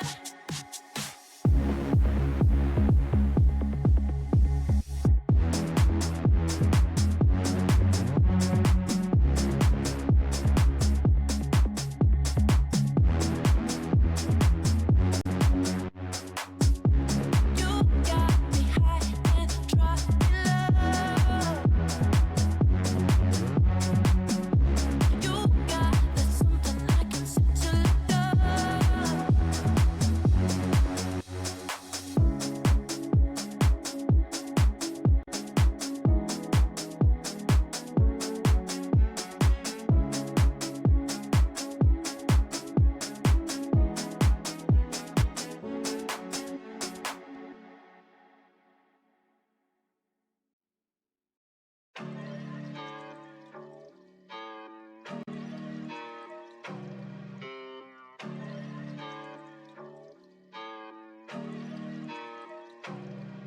Yeah, next, I just cut that chick, yeah, the album rich. Labels bout to tell me how they gonna make me rich. 50 milli independent, they ain't touching it, no, no. Yeah, they ain't touching it. Next, I just cut that chick, yeah, the album rich. Labels bout to tell me how they gonna make me rich. 50 milli independent, they ain't touching it, no, no. Yeah, they ain't touching it, yeah. The homie is dead, R.I.P. Bad chicken Hulu's all I need. Lunch with the fam like steaks on me. Fast lane breaks, don't need them. Text that girl, don't need her. She act flaky skirt. Yeah, her boyfriend on the Insta. She got no shit when she flirts. Y'all can't have it, but just know I have to have it first. I move swiftly, I move forward. No, I'm never in reverse. Told her if she has it once, I just might be hers. Yeah, I'll be the man. What else you heard? If they really want to smoke, I'll take some shots on the low. I'll take some shots on the low. If they really want to smoke, I'll take some shots on the low. I'll take some shots on the, yeah. Next, I just cut that chick, yeah, the album rips. Labels bout to tell me how they gonna make me rich. 50 milli independent, they ain't touching it. Yeah, yeah, they ain't touching it. Next, I just cut that chick, yeah, the album rips. Labels bout to tell me how they gonna make me rich. 50 milli independent, they ain't touching it. Yeah, yeah, I know, baby, I got what you need. You just gotta figure out what you gon' offer me. Traveling so much, now that taking flights routine. I've been in the West, so I ain't stressing about a thing. Mira loca, I got options, one dance soca, one a rock chick. I just got back from New York, I really got my city poppin'. I do not do that commitment, expectations make it toxic. And I like my women freaky, they could join her, they could watch it. I got stacks up in my pocket, remember it was change. I've been placing bets where the rest are placing blame. Got an app for private jets, just in case I need a plane. And a lawyer riding with us if we need something then explained. Keep them on retainer, homie, we don't do no legal fees. I don't do the build a body, she with me then she unique. People riding with me cause to win you gonna need a team. If you out here messing up my energy, then leave me be. Next, I just curd that shit, yeah, the album rips. Labels bout to tell me how they gonna make me rich. 50 million independent, they ain't touching it. Yeah, they ain't touching it. Next, I just curd that shit, yeah, the album rips. Labels bout to tell me how they gonna make me rich. 50 million independent, they ain't touching it. Yeah, yeah.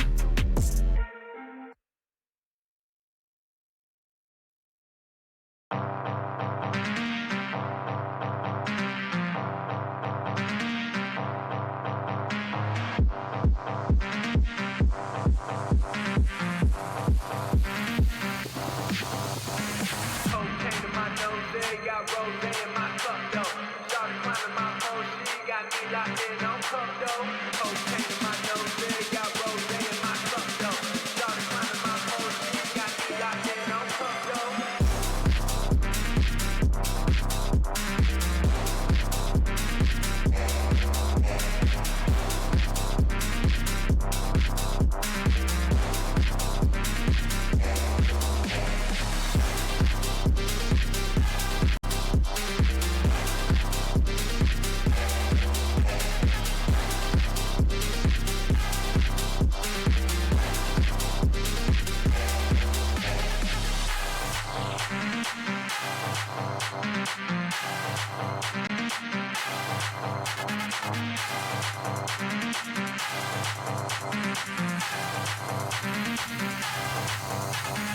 Cocaine in my nose, got rose in my cup though. Started climbing my pole, she got me locked in on cup though. Cocaine in my nose, got rose in my cup though. Started climbing my pole, she got me locked in on cup though.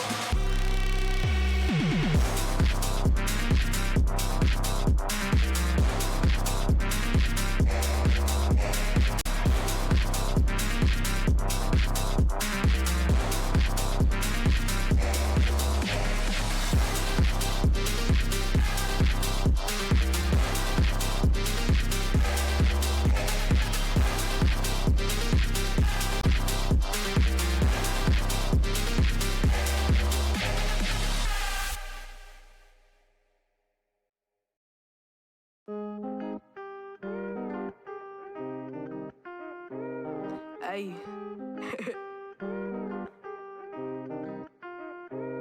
Whoa.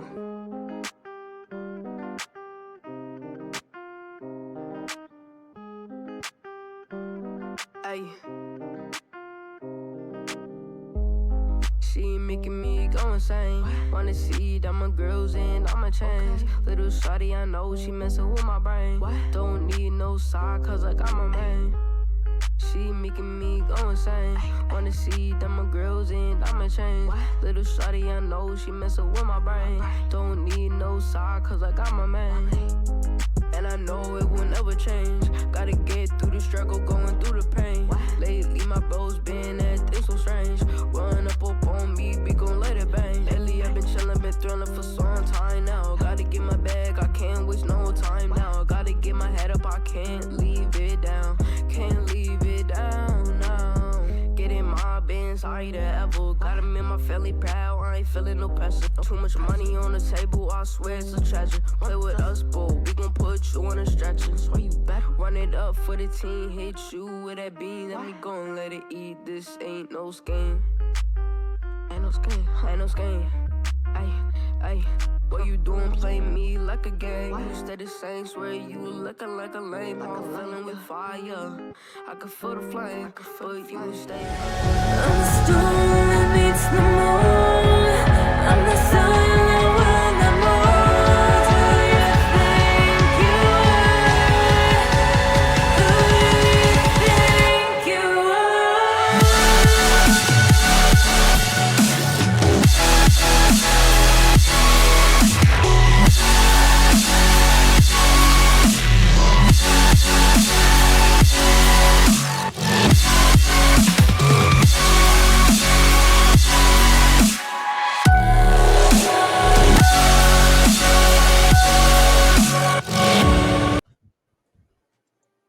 Hello and welcome back to the RSC Elite Play-ins. We're here in the upper bracket this time for Fearless Bravo up against the Gladiators, I believe it is, Kingsman.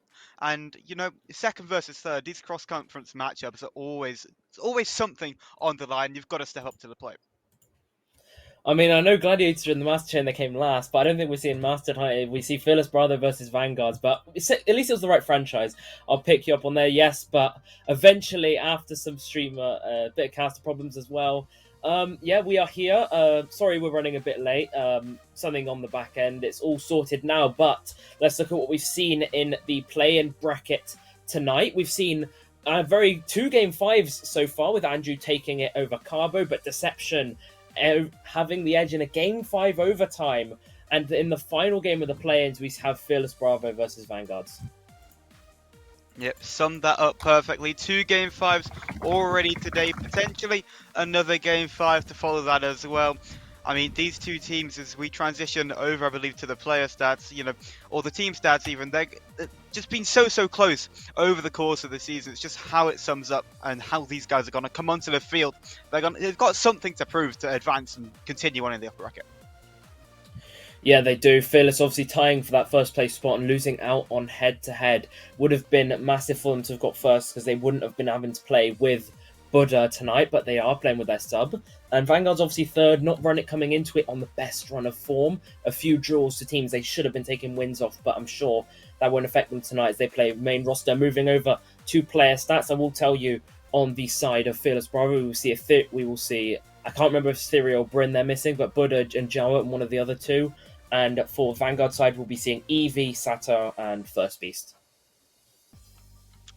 Indeed, you know, Buddha's got a real task on his hands here, Kingston. And my question to you, you know, if we look at the stats kind of go out of the window for playoffs. We know that we've seen it over the past couple of seasons of RSC. It's literally whoever steps up to the plate, and Buddha has to do that today. Do you think he'll be able to do it? He does, yeah. I know he's been putting in his few hours since he woke up, probably about 2 hours ago. But I know he's probably been putting in a shift since then. So I'm going to back him, but I think it's going to be very close. I think it's a game 5, 3-2. And clearly you don't think he has it in him. I don't. I mean, it's a real shake-up, I suppose you can say. He's coming into this roster. He's only played the 16 games. That is the minimum amount required in the RSC season. Now he's got to step up to potentially the most important game of Fearless Bravo's season, and it's going to be a real task. Players can easily crumble under the pressure, and you know, whatever happens in this game, Kingsman, it's going to be a great matchup of Rocket League, and I believe the players are ready to go. Ready to go for game number 1 here. It's a massive kickoff for them, and it's going to be an equal kickoff for Sato in the corner. Very interesting names from the Fort Templar lads. Eevee proves it downfield, looking to find Con as Eevee then pass a little to Sato. Lovely pass, but Sato can only find the crossbar in the first 15 seconds. First attack is going to go to Vanguard. Indeed it is, as this one gets transitioned all the way downfield. Second touch from Eevee off of that corner. It's onto the backboard by Con. It's a miss on the backboard. Sato's whiffed it as well. Should be a shot from Eevee. It is a shot from Eevee. It's crossbar down. It's in the back of the net. And Fort Templar take the lead. Not looking good for Fearless. A few uncharacteristic misses from players that should be clearing their lines there. But it is going to be 1-0 to Vanguard. A very strong start from them. 2 shots already, and assisted obviously by Eevee and Con. Something you guys won't see in game. They've got matching profile pictures, and I don't know if that's on choice or something that they did off the side of the game, but very weird as we see Eevee now pushing the ball forward. He looks for the ball middle, but it's going to be cleared up from Buddha. Obviously, as you said at the start, popped a massive game for Buddha. And if you're wondering if he can perform as Jowett looks for a shot on Buddha. I don't know if he's looking for a redirect or a bit of a save there, but it is cleared away. Sato transitioning it downfield once more. It's just an open net for him to put the ball in. Gets it past the last defender. Sato doubles the lead for Vanguard. Very good transition of play from Sato. He beats the man on the wall, very awkward. And Buddha rushing back. He's obviously very nervous for this. He goes flying past it. It's going to be 2-0 to Vanguard's. Vanguard's looking absolutely as strong as you like now. But Fearless, they do need a response. They have been, that's why they're on 48 wins. Obviously, they don't want to be making a low bracket run, and that extra life going into Sunday is massive as ball goes middle. Con beats it out here, and it's a lovely hop from Jowett. Only going to find Eevee, though, as Eevee looks to get the ball middle. And that's a 50 from Con. He's very, very wide. It's a lovely 50, but Buddha saves it on the goal line. And now, with a minute down, Vanguard's just just keeping going here, nothing slowing them down. They want a third goal. Sato flip reset, couldn't find the extra contact on it. Con sends it downfield once more, really keeping the pressure on. So whiff on the back line once more, but Buddha clears it out, sends it deep into the Vanguard's half. Again, Sato banging this one away onto the back ball. Jowett able to deal with it. Fearless Bravo really need to take some possession, try and keep the ball close and make Vanguard's awkward. As another shot onto the back of the net. It's off the post, it's into the back of the net. Eventually, Evie makes it 3.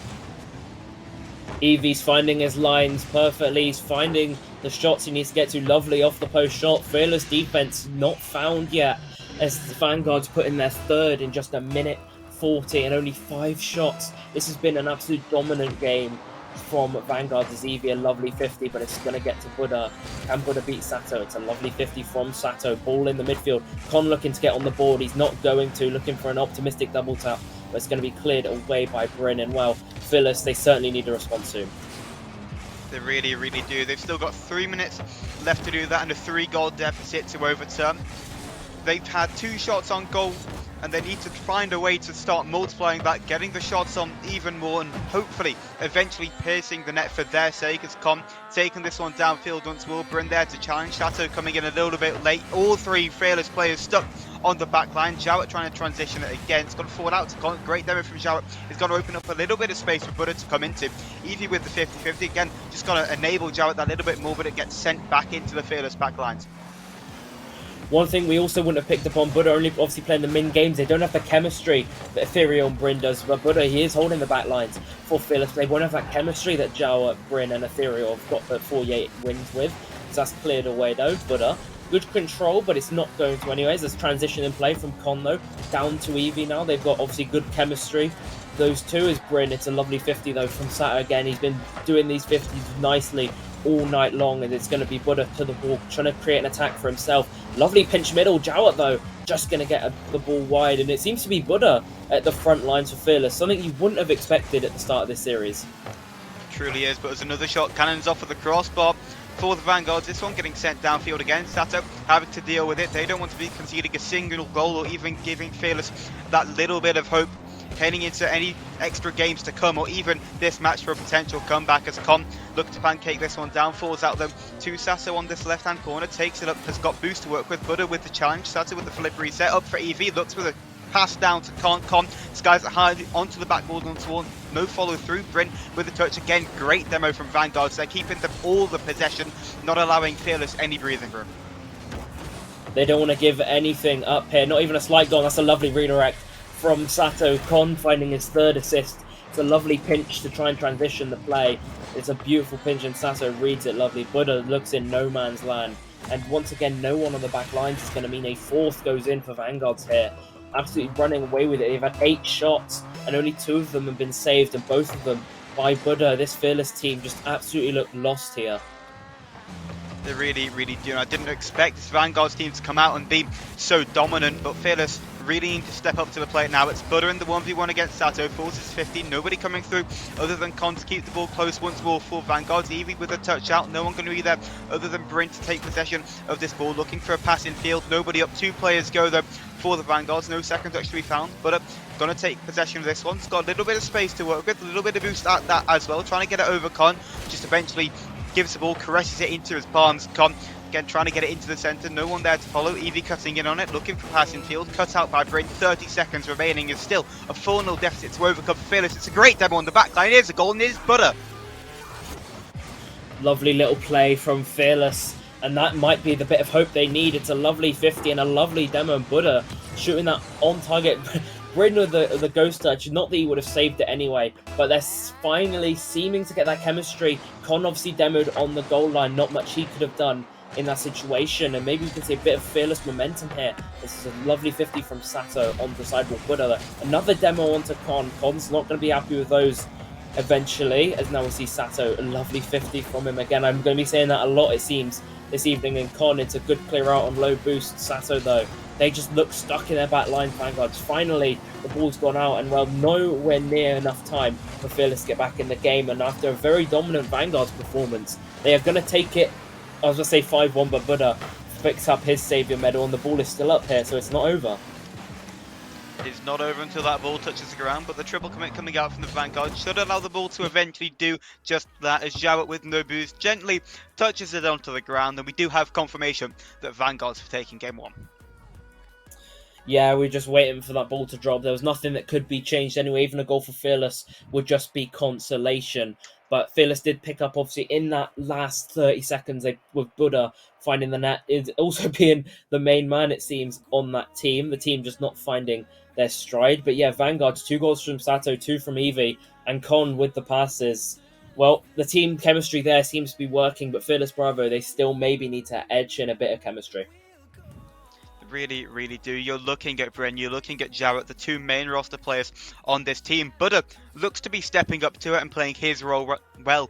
You're looking at the other 2 players and say, hey guys, you need to step up, you need to be a part of this team and really prove what you're worth.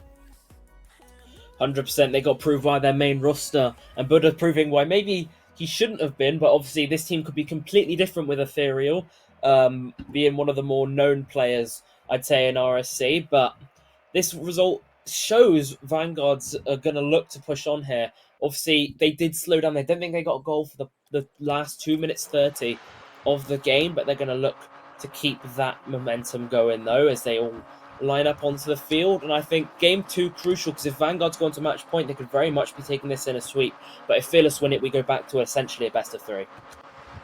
Like you say, my exact reasonings for why I believe Game 2 is the most important game in a best-of-5 series. You put yourselves in a prime position to take the win, or a prime position to come back and try and take the series. As Sato flip reset, instantly challenged by Zhao. We need this a bit more from Fearless, that extra bit of neediness, little early challenges just to force the Fearless the Port Templar players, off the ball. But Evie with a quick shot, top right, off the crossbar. Again, too much space, too much time. Evie couldn't slot it away. No, and if they keep playing like this, Fearless, it's only a matter of time to when Vanguard find the net. And I think Evie coming out with a bit of a car change. I don't know why. The Fennec clearly working for him. Con, though, looking to get it over Jowett. Not really much challenge there. Evie, though, good almost beat onto the back lines, but it's not going to be. Fearless holding on for now. And Con, he does score an open net. Normally he misses those. I can say that because I teamed with him in Rocket Sundays. But finally, he does find the back of open net. It's 1-0 and Vanguard to take the lead. Indeed, 40 seconds is all it took. And we only saw the 1 goal coming out from Fearless last game. It's not looking in their interests at the moment. They need something, they need to really step up to it now, and a miss from Jowett is just going to allow Con to potentially add a second pass infield to Sato. Couldn't capitalise on the opportunity, couldn't squeeze it past Butter into net, covering that front post as Con pops up. Got loads of space to work with, could not find the touch. However, Jowett, a little bit of space looking for a teammate on the side, no boost to work with. With the touch off of the corner, it's going to allow Con a shot. It's going to be blocked away though by Jowett onto the backboard. Con up for this one, just delaying it into the corner. Again, at this point, the game is already won for Vanguards. All they need to do is delay time, but an angled shot from Sato cannons off of the crossbar once more. It is, and we know that they'll want to get more. They'll want to keep pushing on. They never secure a 1-0 lead, and Evie going for a shot. Obviously, Evie and Con were on a Temple roster in RSC10 that lost out to Mega Man Colt in the grand finals. So, I mean, they have that experience in playoffs, so nerves are not in question at all here. As it's a beautiful clear out from Sato. He looks to beat Bryn. He gets a lovely second touch on it. Remember, it's calculated or not. And Con, he finds his second of the net. He's loving these open nets so far, but Fearless are just really handing it to him. Yep, they really, really are. It hasn't been the best Fearless performance. And your prediction, you expect them to win this one in Game 5, Kingsman. Do you see it happening? How are they going to change to try and resolve these issues? There's still 3 minutes. I mean, anything can happen. I've seen games that have been closer than this, or further away than this, involving Con and Evie that they've brought back. So, I mean, anything is possible with 3 minutes on the clock. But, yeah, who knows? They've just got to, I think, they just got to get back into the chemistry of playing with Buddha. They should have, if they have scrim with Buddha, they know what he would have played like, and they know that obviously Jowett and Bryn, they need to step up. Obviously main roster for a reason, but yeah, they're clearly not doing that. As Evie finds a lovely redirect, and it's an even better save. Not going to be kept out second time though. Evie does it all himself, and it's a lovely goal. But once again, the third man after Buddha gets the save, just not there. Just not there. It's been the question for Fearless these past 1.5 games.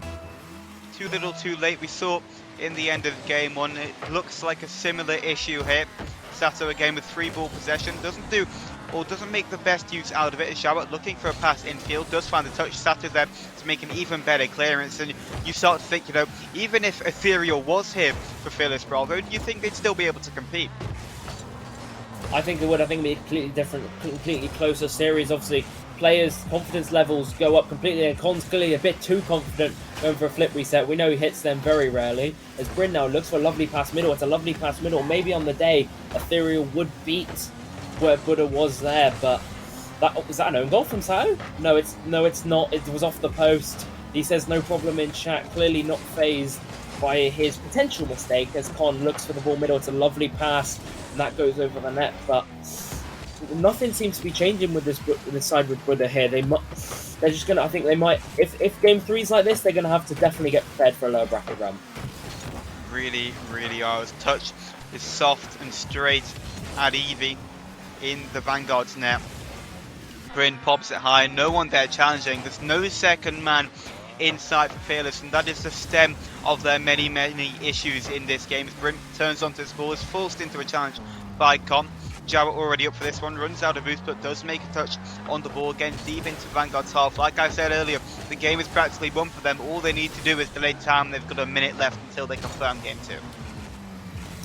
Yeah, and Eevee, he just wants more though, as the ball, so it's like Con waiting patiently for third man. Good decision there, because if that had been cleared, you might have been seeing that as that ball just flies over, and Eevee, they're just keeping peppering the net here. They're not letting up at all, as Bryn now has the chance. It's a lovely backflip fake, but Eevee is going to be there to reconcile. Maybe Con's mistake, as we see Jawat now. Lovely ball into the middle. Buddha, is he going to read it? He is! He scored the first goal for them in their first game, and he scores it again. Buddha, the goal scorer here, really stepping up, and it's a lovely pass, lovely play.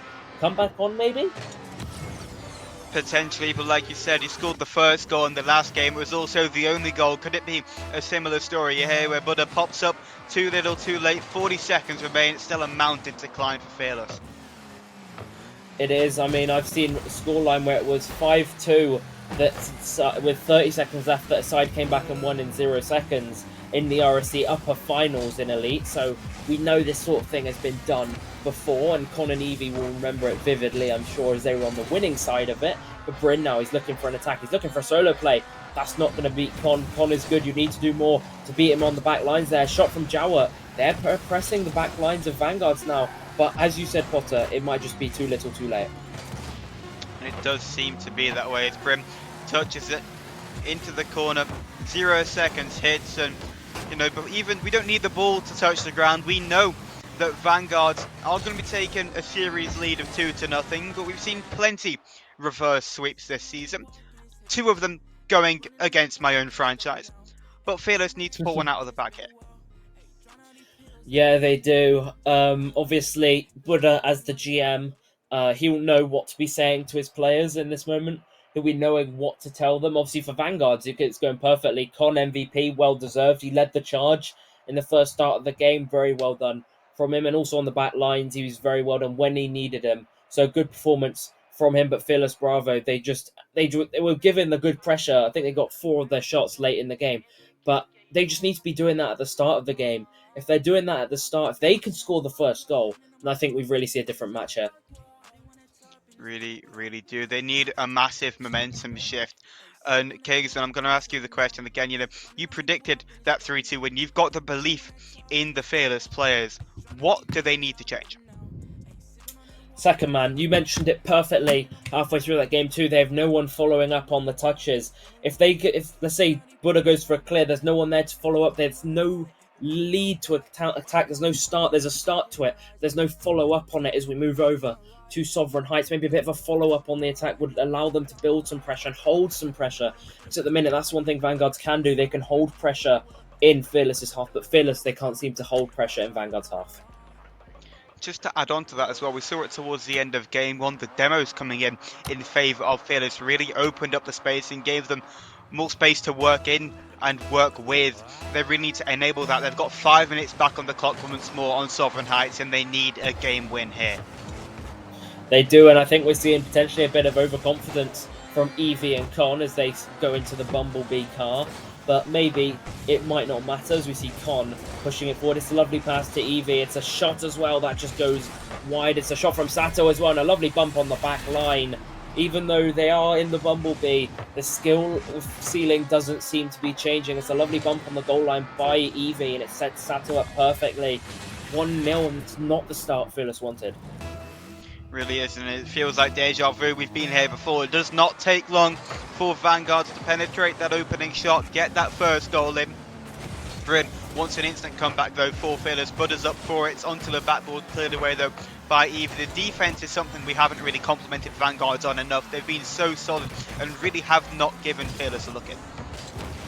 They haven't. They've obviously been good in the defense, mainly a lot of it being Con and Sato. As I mentioned in the previous game, they've done well as third. Obviously, you see Sato there, sat in his own box, waiting, but that's a double commit. That's something we can't commend as Buddha takes his time to get up to it, and Evie clears away. Maybe Buddha a bit used to being in those 1300 threes lobbies. Potentially that, you know, but maybe a little bit of inexperience at this level coming in, but he has really stepped up to the plate, and credit to him for that. Still a massive task at hand for the Fearless side. This one pitched over to the left-hand side of the field. Con is already up for it, but it has to make a vital touch, unable to do so as it goes straight into the back of the net. Con doubles the lead. Yeah, not much Con really had to do. He just had to hit the ball there. Buddha needed a touch. He doesn't find the touch, and Con, well, again, finding basically another open net. The only goals he seemed to have scored this series, but he has scored them still. I know players like myself that would have probably missed them, as Con now looks for a flick into the corner. It's a lovely high flick as well, setting him up for an attack. It's a lovely shot as well, actually. Con proving me wrong basically immediately. It's 3-0 again, and Con finds his second. It really is 3-0 yet again, but this time the main difference, even more time on the clock, even more potential goals for Vanguards to find through. But the question is always there, are Fearless going to be able to come back? And at the moment, I really don't think they are. No, they aren't. They've only scored 2 goals combined in the past 2 games, and they need to score 3 to at least take it to overtime in 3 minutes. And in 10 minutes, they've scored twice. It's very much not possible in my eyes. I had hopes in the reverse sweep. I had hopes that maybe Bryn and Zhao wouldn't be too affected by this change, but apparently they are, as Buddha lovely save away. But the goal line just empty again. It's another bump on the back line. 2 players going. Buddha having to bail his team out again. When the team's not there, Buddha just seems to pick everything up. It really, really does, but he's going to have to pick them up and get them onto his back if they want to come back and have any hopes of starting a reverse sweep. But this one pitched straight into the back of the net, and there is hope. There is life in Fearless Bravo. There is. They've scored before the minute mark, something we haven't seen yet, and maybe some could call it a lucky 50, goes into the back of the net. Nothing Con can do on the goal line, but yeah, it is a goal. That could be the boost they need. Obviously, maybe completely luck-based, and I think Vanguard will know that inside. But yeah, they've got 2 minutes now to score 2 goals, Fearless, and I'm sure they'll like those odds a lot more.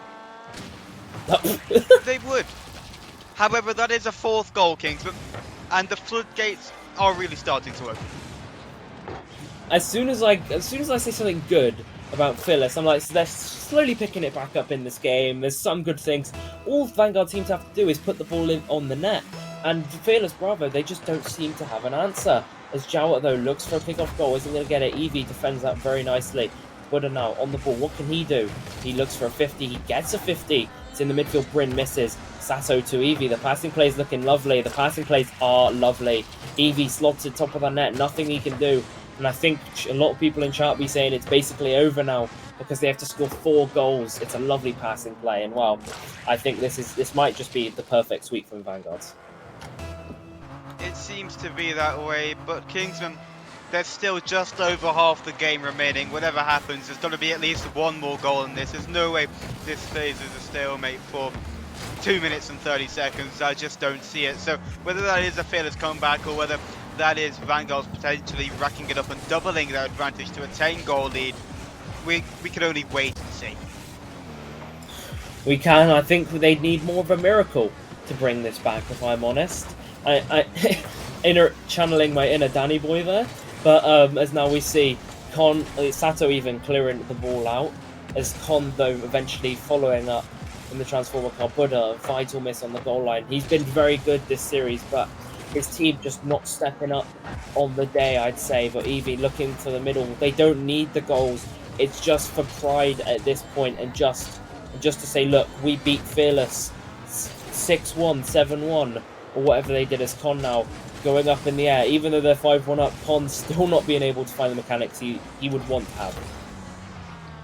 Just to turn on that point some more, you say that for pride and you say, yay, we beat Fearless like 5-1. The argument to that on the counter is, hey, Fearless played with Buddha, but Buddha has came up here and potentially, if the scorelines weren't so dominant, been my MVP of this series. He has really stepped up to the plate and he's made himself some credit, and good job to him for doing that. The result just has not gone his way at all. Well, we can always say in our hearts he's the MVP. We will always know that he stepped up on the day. He was the one that tried to guide this Fearless side through.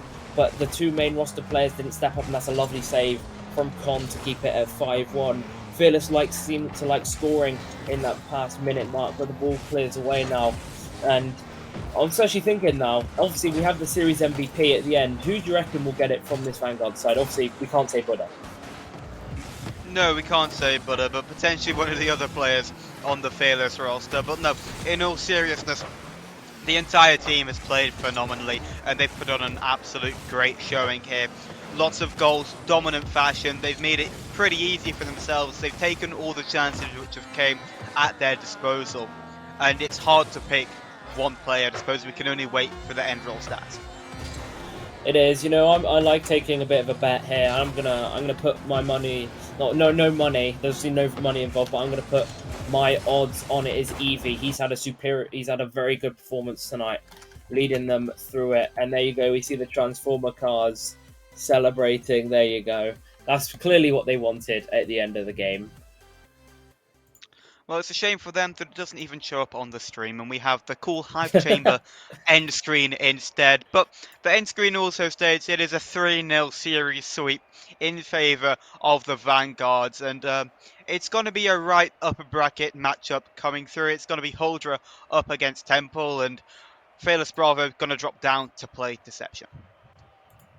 Yeah, they are. I really hope we don't see a Fearless side like what happened tonight show up. Obviously, Buddha did what he could, but Bryn and Jawat, they just looked second to none. And here you go. It is Conk, which is obviously Con Kitten, as he was called in game, but it's Con. But for this sake, we're going to call him Conk. 4 goals, 3 saves, and 3 demos. All around the field, he apparently, according to this, is your MVP. Conk put on an absolute great showing, and so did his teammates. It was a great series to watch. And Kingsman, the series score and the individual game scores kind of spoke themselves. They showed how dominant this series was. Fearless did not get a say in how it was going. It was constantly going against them. They didn't even get a look in. And like I say, all credit goes to Vanguards for that. And best of luck to them going into Sunday. Yeah, and here you go. Here's the finalized Elite playoff bracket for Sunday. Temple will play Huldra and Tigris will play Vanguards. That's now confirmed. Whereas Itzcot will play Zulu, who lost to Huldra, and Deception will play Fearless. Maybe we can see a lower bracket run because everyone on RSC cast has predicted this Fearless side to win. So to them, it's a massive shock that has happened tonight. But it'll be interesting to see if they can do that. But honestly, what a showing from Vanguards. I think that is the most dominant series I think we've seen, and it's in the upper bracket.